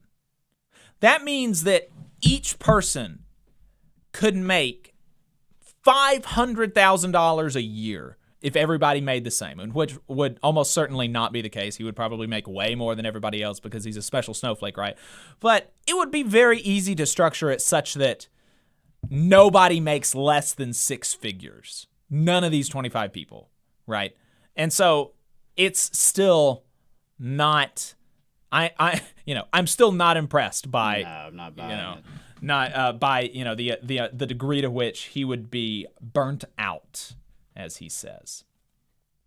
So yeah, and Rai in the chat says I think he has 7 people currently. Yeah, so he thinks he needs to more than triple his staff to do. My understanding is the same thing, right? The same program. I don't know. They're gonna spice it up a little bit, but yeah, it's bonkers. Looney Tunes. If anyone tunes in to this video and you listen to Steven Crowder, tell us why.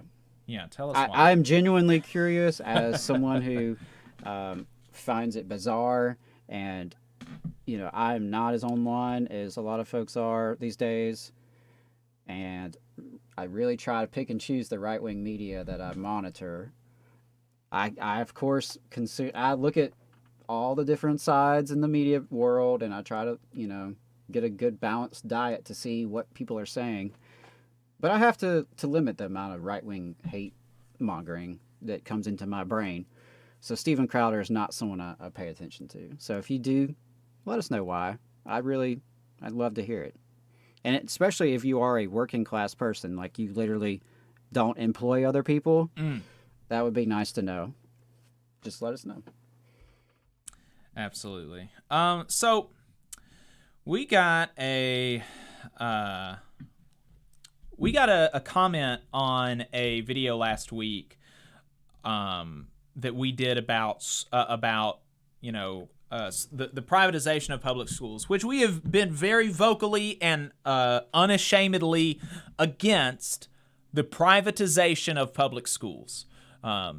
We make no bones about that. We're very clear about that. We are against that. And the privatization of public schools goes by another name, school choice. And so we made a video about that, or we did a segment on the show and we cut it up and put it out there. And we got a question from a Tom asking if there is ever a place for quote-unquote school choice. Is there ever a place for school choice? And so I told him that I'd ask you, Adam, about this because I think he asked it in good faith. Sure. It seemed to me, and so I told him that I would ask you, Adam, what you thought about it, because my instinct is to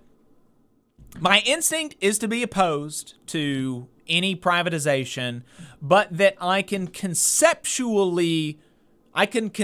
of a use case for a publicly, owned and operated charter school meant to be an experimental testing ground for interesting pedagogical, new pedagogical methods for students, and I could conceive of a use case for that.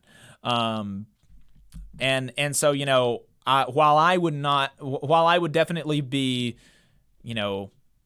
tend to be against any forms of privatization or giving public schools into private hands in any in any way, I can conceive of a way that you could get me on board with one particular project. But I've not spent most of my activist work, most of my union work in the education field. So I wanted to see what you thought, Adam, and I told him I would. So Adam, what do you think? Is there ever a case for quote unquote school choice? I think for school choice as a shorthand for a right-wing program of privatization, no. I think school choice a little bit more broadly defined. There very well can be places for that, and I'll give you an example. Some school districts allow choice within their district. For example, in a city or a county district, you may normally have to live in a certain part of town or part of the county, and you're zoned for that particular school, right? It's a neighborhood school setup. Some districts allow choice within their school system, so perhaps you're more interested in the school on the other side of town. And this may be relevant if the schools themselves have unique programs, for example.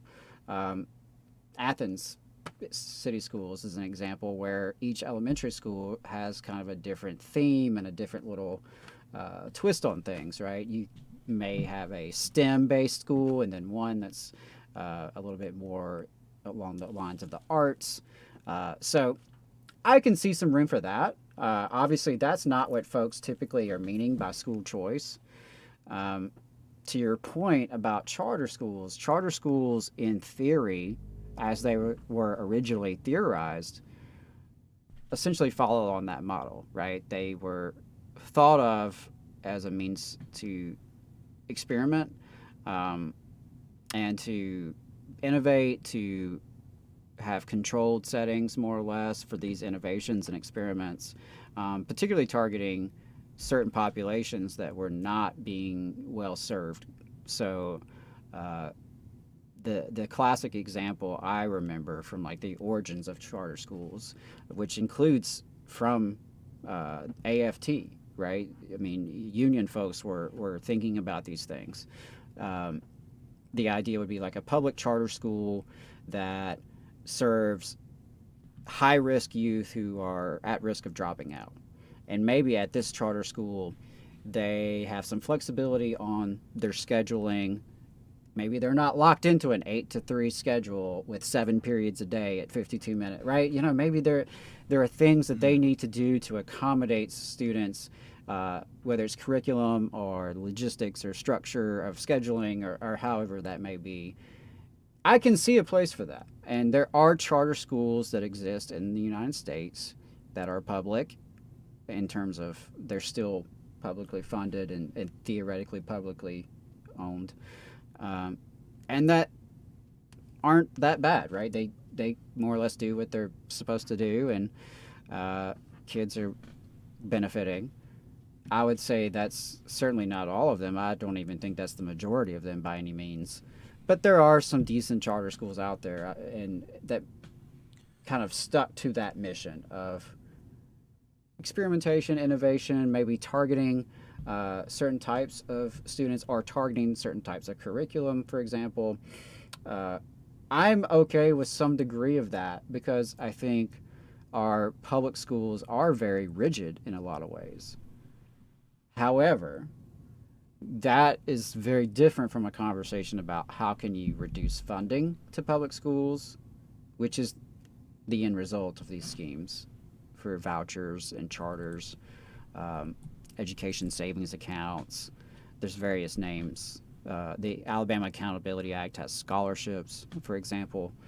All of these are different means that have the end result of reducing funding to public schools.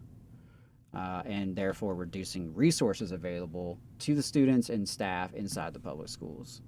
And we've talked a little bit in the past how often you will siphon off not just the funding, but some of the students and families.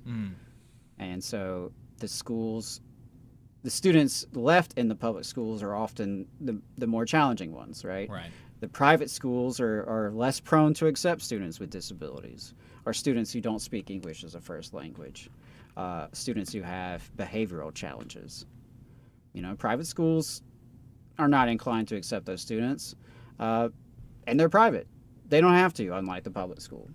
So, and I know of course, they can't violate federal law in terms of discrimination, but we all know. Right. There's what's on paper and then there's reality. There's plenty of ways to discriminate without necessarily giving your victim a clear EEOC case. And so all that to say, school choice is a rhetorical device that is used to advance an agenda of privatization where what was public becomes private. And that does not work for education. It doesn't work for kids. It never has, and I don't think it ever will. And I think there's plenty of research to show that is just the fact of the matter, that these school choice schemes may serve some families and some students in some cases. I'm sure we can find them. But they're the exceptions, not the rule. And for me, I don't think you sacrifice the few. I don't think you sacrifice the many for the few. And just because a handful of families may have their needs better served under some of these programs doesn't justify everyone else being worse off as a result. And that's what's so unacceptable about it, because ultimately they point to some of the, in some cases exaggerated, in some cases real flaws or issues within the public school system as it currently exists, and their proposals all make it worse. They all cut the funding. They all reinforce some of the issues that are in place already. And so that's how I feel about it. So if you tell me you can find a charter school in Timbuktu somewhere and they're doing a good job and it's not corrupt and the kids are learning, I'm not going to argue with you. That could be very well the case. There are some charter schools out there.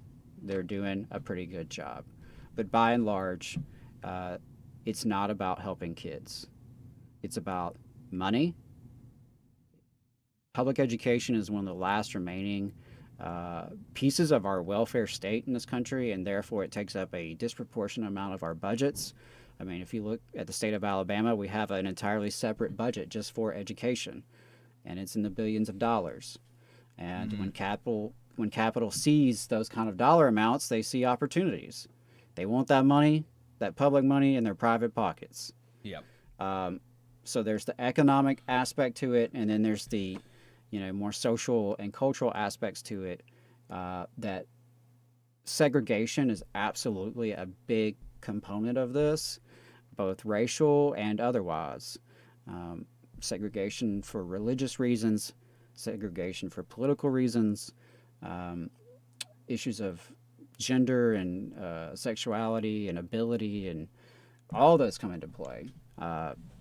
It's not about helping kids. It's not about helping teachers. It's not about helping the communities in which those teachers and students live. It's about segregation. It's about money. Yep. So a nuanced take there, but still, definitely generally on one side. Absolutely. Yeah. Some feedback from the listeners. I wanted to make sure that I saw that I read off this super chat that we got at about 11. We weren't able to. Yeah, as we were crashing. Yeah, as we were crashing. So just want to make sure I read that off because I appreciate the $5 donation from Mighty Mulatto. When I hear immigrant, I think of exploitation. Those sexual shenanigans in the poultry plants in Mississippi come to mind, raids weeks later. And it's funny, I literally was talking to Adam about those raids this morning, where, and for those that don't know the backstory there was a union poultry plant in Mississippi that won $2.5 million sexual harassment case. And immediately after that, like, you know, he says weeks later, and I think that's accurate, ICE comes in there and arrests 600 workers for being undocumented. And so, you know, it's like,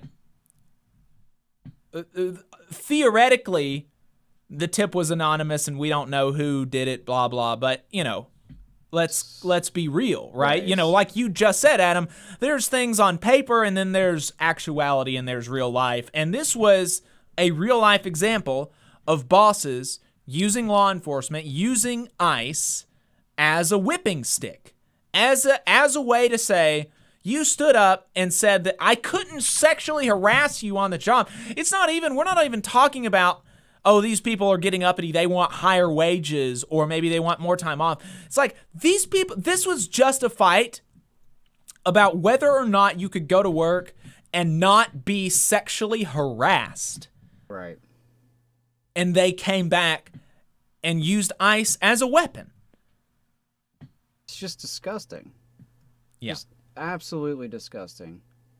Absolutely disgusting to use a broken immigration system and an oppressive law enforcement agency to come in and do that to your employees in retaliation is just beyond the pale. Mm-hmm. Yeah, absolutely. And the question is, what kind of accountability would ever come across for the people responsible? Right. And nobody in that, you know, because theoretically, even before this new guidance from the Department of Homeland Security, theoretically, it is legal for workers to enforce their rights. And it is theoretically, even if they're undocumented, and it is theoretically illegal for bosses to interfere with their rights and to use the immigration system as a negotiating or bargaining or retaliatory tactic. Like, that's supposed to be illegal. But I'm not even aware of any investigation having been done, nor am I aware about the bosses using ICE as retaliation, nor am I aware of any supervisors or managers or executives of this poultry plant being prosecuted for using undocumented labor, because not only is it illegal for undocumented people to work, it's also illegal to hire them. And so theoretically, you arrest 600 people, that should be, each one of them should have, or, not should in a moral sense, but legally speaking, they would have one count of, whatever. The manager, the executive should have 600 counts of that. But I'm not aware of anybody in management or at the executive level of that company having faced any consequences for that at all. Right. And I'm not aware of it happening much at all, period. Right. And that's something I've even had conservatives tell me, that they think it's kind of wild that the workers are punished, the workers can be arrested, the workers can be deported, their whole families disrupted. But the employers, the ones who are actually hiring undocumented labor, they seem to never face any real consequences. And it's funny how that works. Yeah. And there were a couple of things about education that y'all mentioned in the chat. Yeah. That I wanted to also respond to, because smaller class sizes absolutely are a proven benefit, and that's why so many teachers unions fight so hard for those year after year, because of the way it impacts working conditions, the way it impacts learning conditions, right? That's one of those most clear examples of where the teacher and the student have real common ground there, because a class, I can tell you, a class size of 15 versus a class size of 30 is night and day. night and day in terms of the workload on the staff member and in terms of the learning opportunities inside the classroom. It just makes a huge difference. And so definitely agree with that. Christine mentioned a third of us can hardly read, and there is some significant problems with literacy in this country.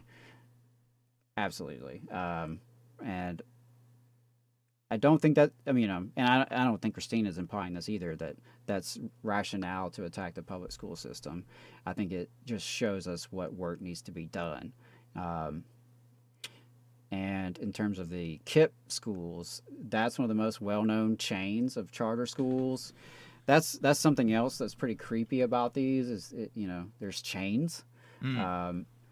We had Terry Michael on a couple months ago talking a little bit about conversion charter schools that are in place in Alabama, at least are legal in Alabama, where conceivably a charter school chain could come in and take over a part of your school, like a part of your building that's not being used. It's pretty wild. So, the much easier way, the much more simple way is to fund an appropriate free public education for every kid and do what's right by them. Talk to the educators who are the experts, ask them what they need, and get it for them. Small class sizes, let them shape the curriculum, let them shape what's being taught. It's not rocket science. Most of this stuff has been pretty well documented for decades, like the links between poverty and test scores, for example. That's not new. We've known about that for a very long time. So when we hear like Alabama's Governor Kay Ivey say that Alabama's test scores are now going to move up into the top 30 before the end of her term, she says, right? How are you going to do that if you're not going to address the socioeconomic factors that play into those scores?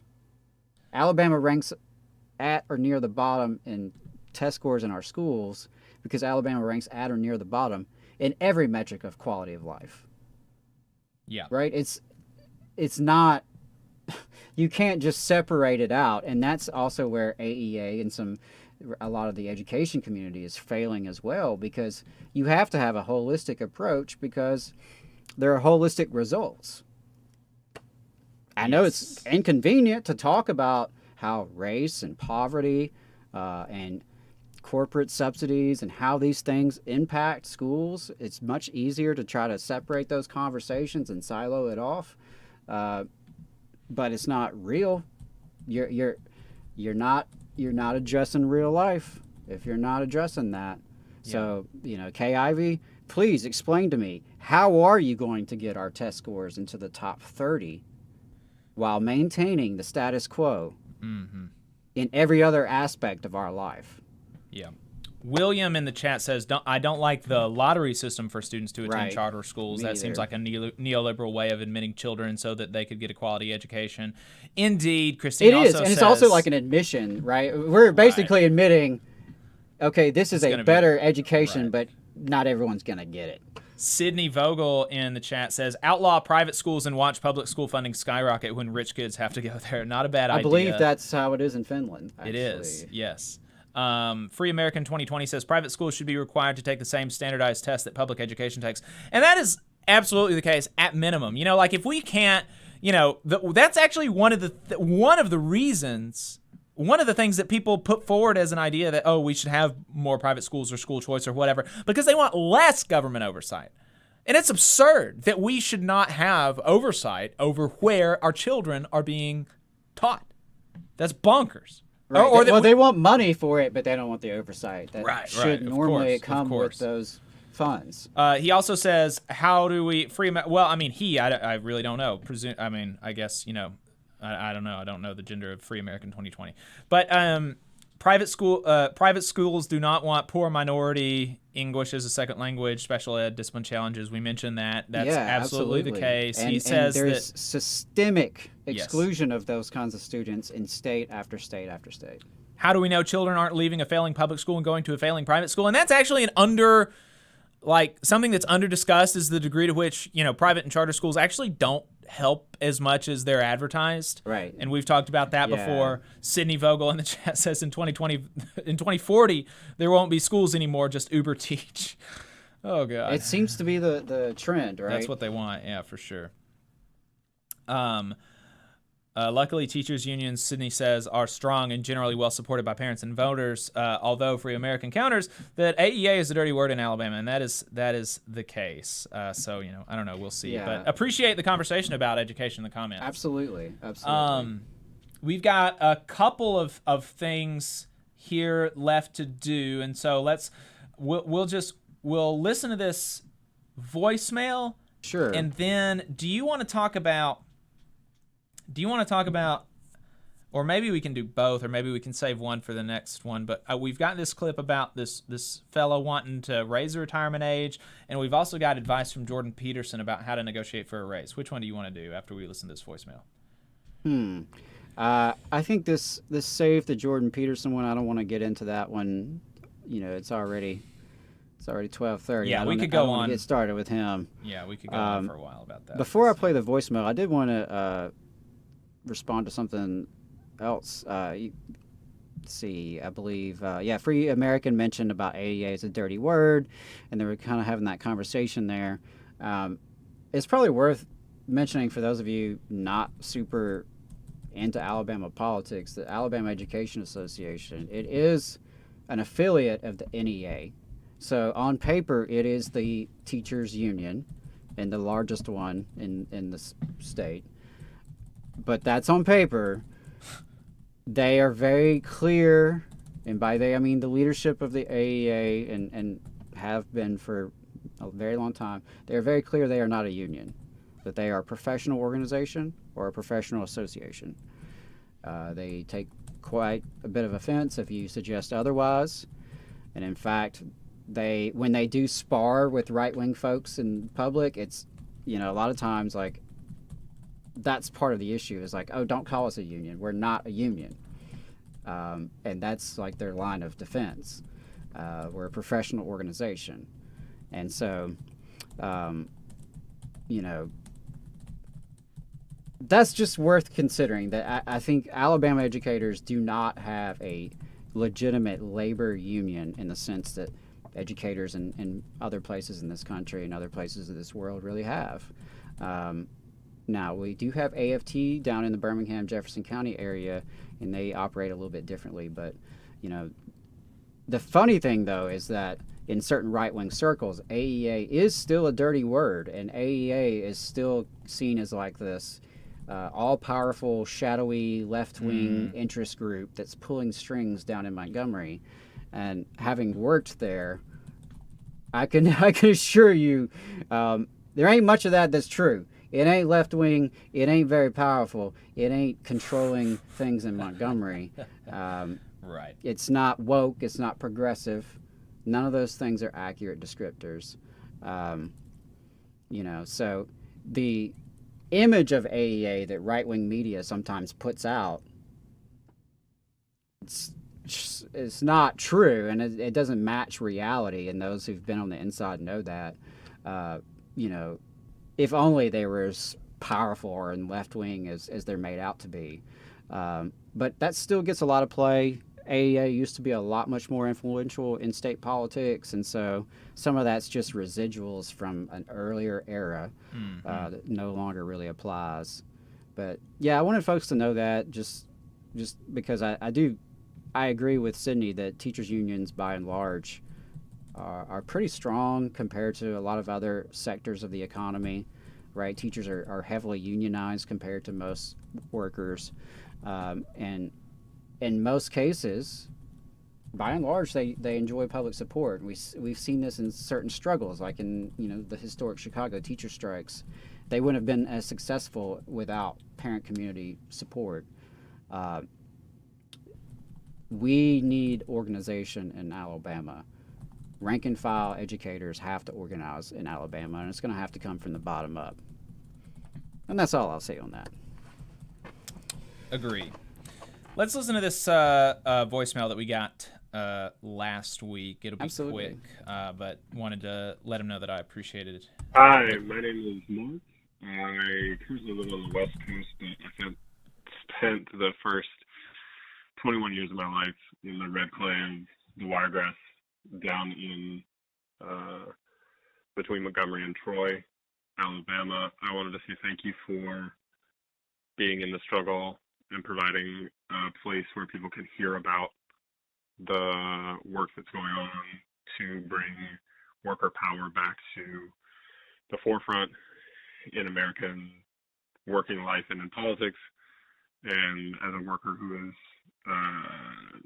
helping to organize the grocery store chain out here on the West Coast that I work for, I wanted to say all solidarity, and it just does my heart good to know that amidst all of the things that can go wrong in a state like Alabama, that there are workers joining together to struggle together to fight for a better world.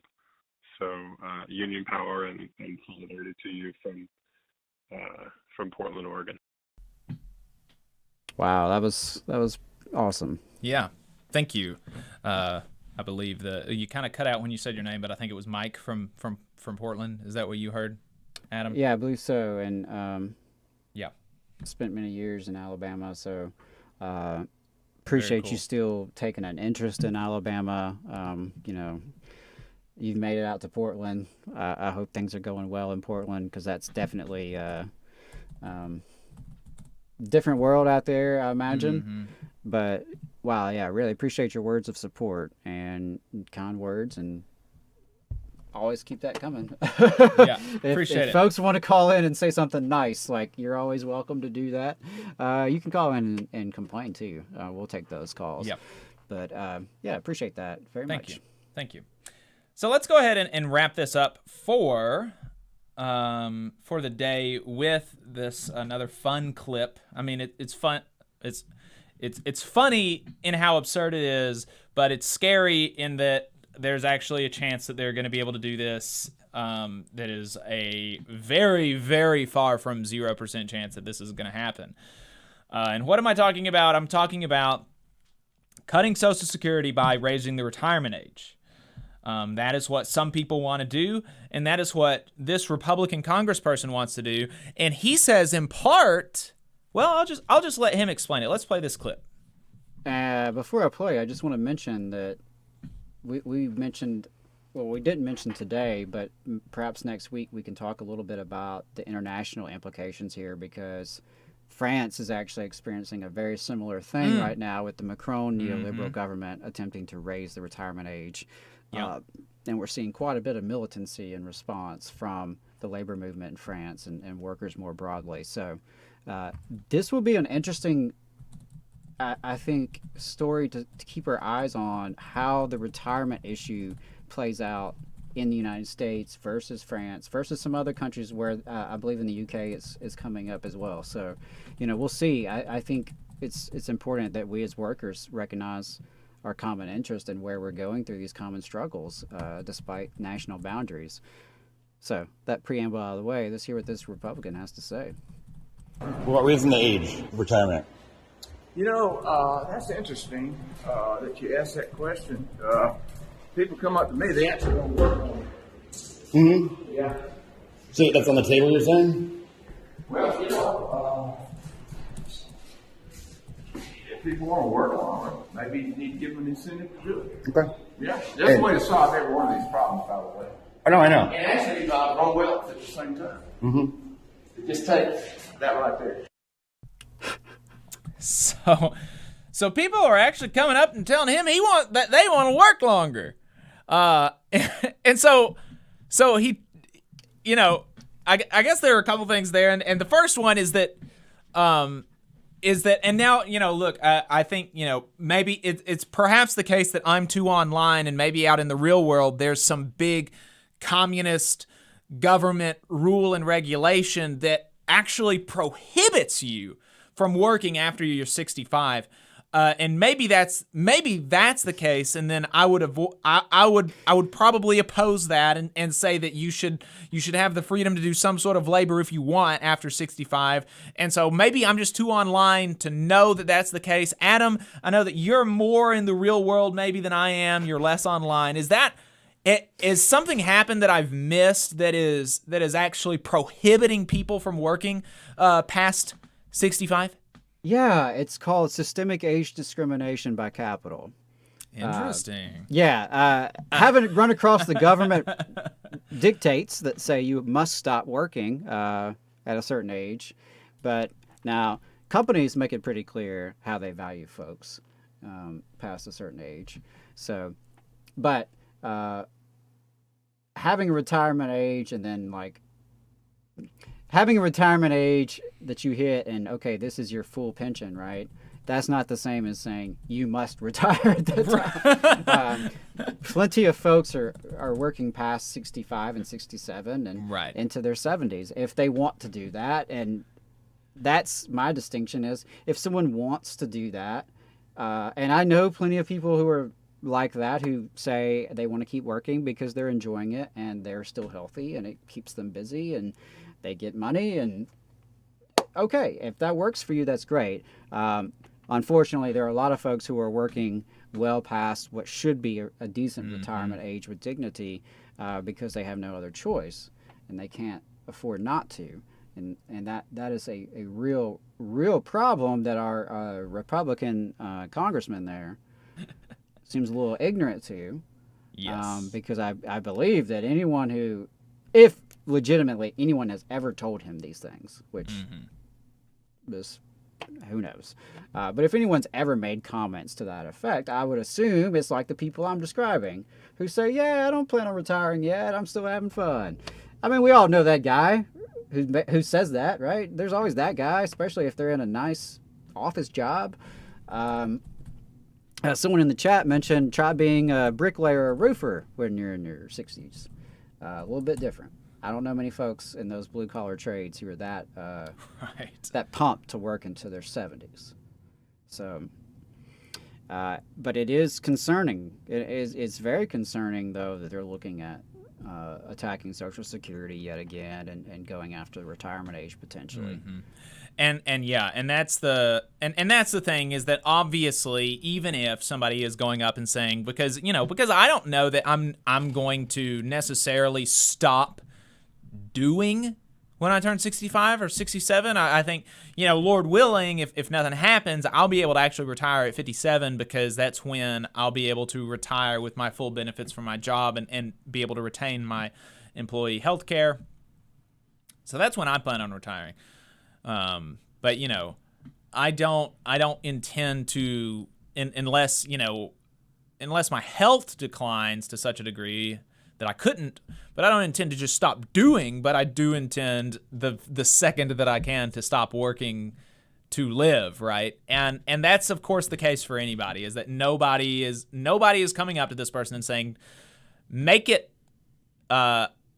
more difficult for me to survive my senior years. Right, which is ultimately what he's describing, or what he's going to be backing legislatively is a program that makes it harder to survive for most people. Yeah. No one's asking for that. Surprisingly. No normal people are asking for that. Only your oligarch donors.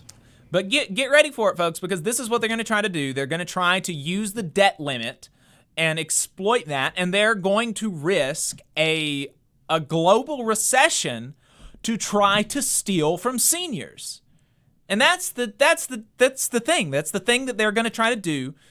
But by using the debt limit, because what's going to happen if we actually really don't know what would happen if the U.S. defaults on our debt, because we've never done it before. But it has the potential to cause a global recession, and so it's worth understanding what they are risking a global recession for, and that is to take money from seniors.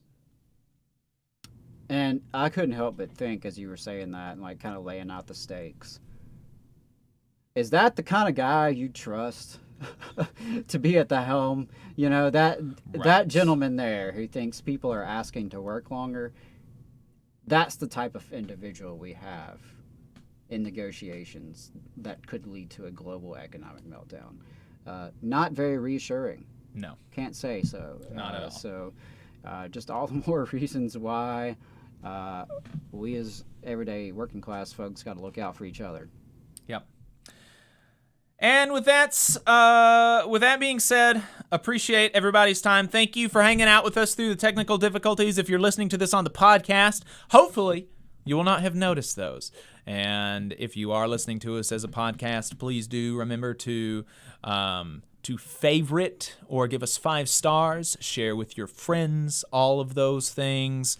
If you're listening to us on YouTube, like, subscribe, all of that. And with that being said, we will see you next week.